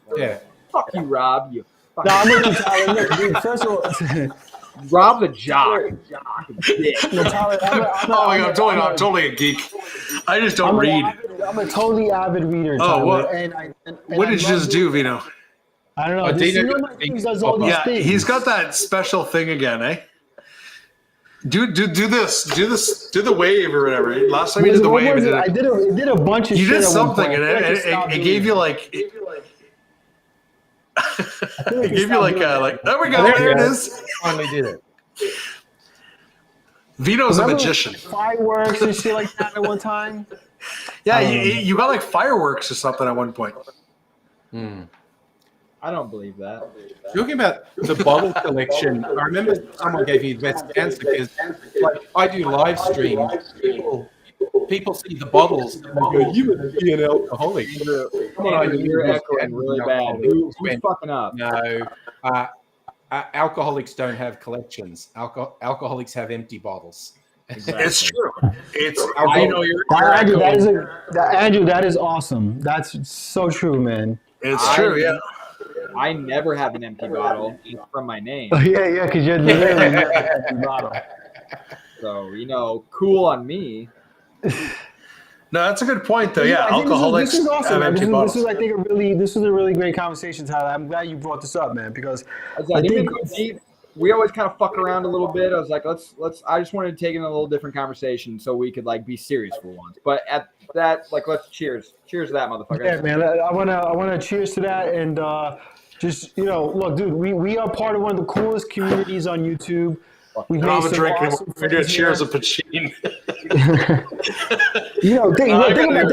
Think about like since the pandemic, like alcohol, for what it's worth, it brings people together on a social level, right? That's what brought us all together, man. Like we just enjoying a beverage, hanging out together, and we've created this huge community, and whether it's creators or subscribers, and that's just, that's the beauty of it all. We can't forget that. We gotta be responsible. That's it. Steve, drink responsibly. Swig from the wine bottle. Yeah, I know. I'm sorry. I don't have much confidence. At least I poured it in a Glencairn, but it's my bad. Listen, gentlemen, it's been an awesome night. Steve, the bartender, thanks for joining us, man. Yes, thank you for joining us. Absolutely. One of these days, you gotta actually join in one of these. Tim, thank you, David. I know you're not feeling well. Thank you for joining us. Yeah, Dave, I hope you feel better. Dave, we'll see you in the next one. Absolutely. Sean, Zillion, Rob, Tim, everybody that joined us tonight. Hey guys, before we leave, Vino, let's get audience. We're gonna do another one of these in June. What do you guys want to see? What do you want our theme to be? Oh yeah, June. Summer cocktails, tiki cocktails, maybe. Like, Summer tiki. I mean, that could be July, August. I mean, yeah, it's also. But let us know what we did tiki. But like, what do you want to see in June? Let us know, guys. And I like summer cocktails, but like I don't know, like let's put a twist on it. It's got to be some sort of a twist. So I don't know. Yeah, We'll think about something. Hey, We'll put up a poll. We'll put up a poll. Father's Day. 19th is Martini Day. So, you know. So Father's Day World cocktail. Day, World Cocktail Days in June. Maybe we just do all of us. Oh, how about this, Rob? This will be fun. All of us we do our 3 favorite cocktails. Oh, that'd be something to do, eh? Dude, it's World Cocktail Day. Like, you have to do that. I'm gonna have to buy a lunch. All of us do our 3 favorite cocktails.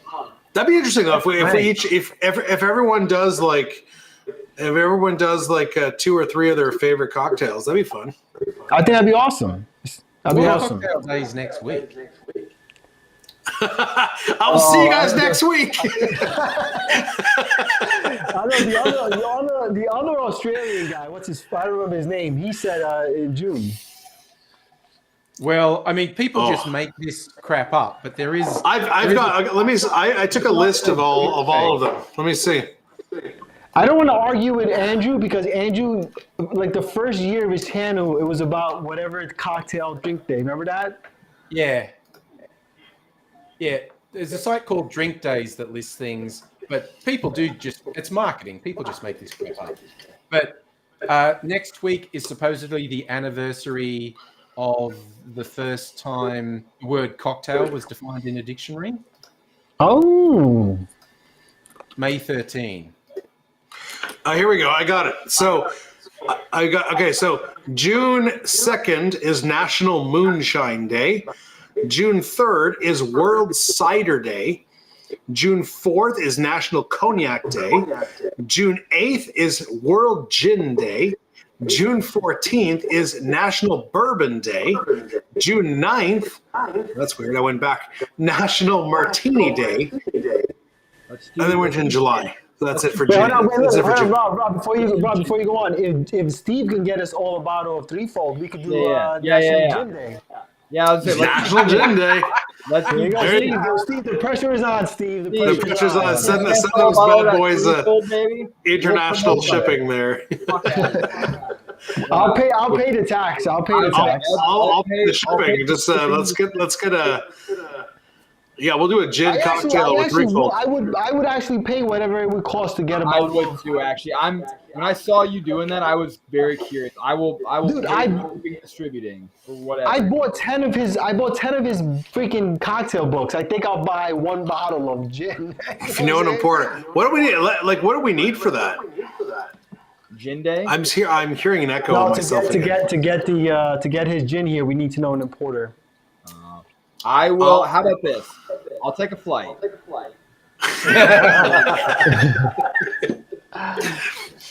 Where are you smuggling? Tyler, where are you smuggling those? Yeah, the importer I know works a little bit under the law, Steve. All right. Well, are we doing a shot, or are we just doing a? We're just gonna toast. I had a couple. Just doing a toast today. Yeah. I've got my El Tesoro Añejo. All right, Vino, remember, give us your. When life gives you lemons, you make yourself a cocktail, folks. Cheers. Cheers. Awesome. That is a damn good tequila. Thanks everybody for joining us tonight. That was awesome. Whoa. Cheers, everyone. Cheers.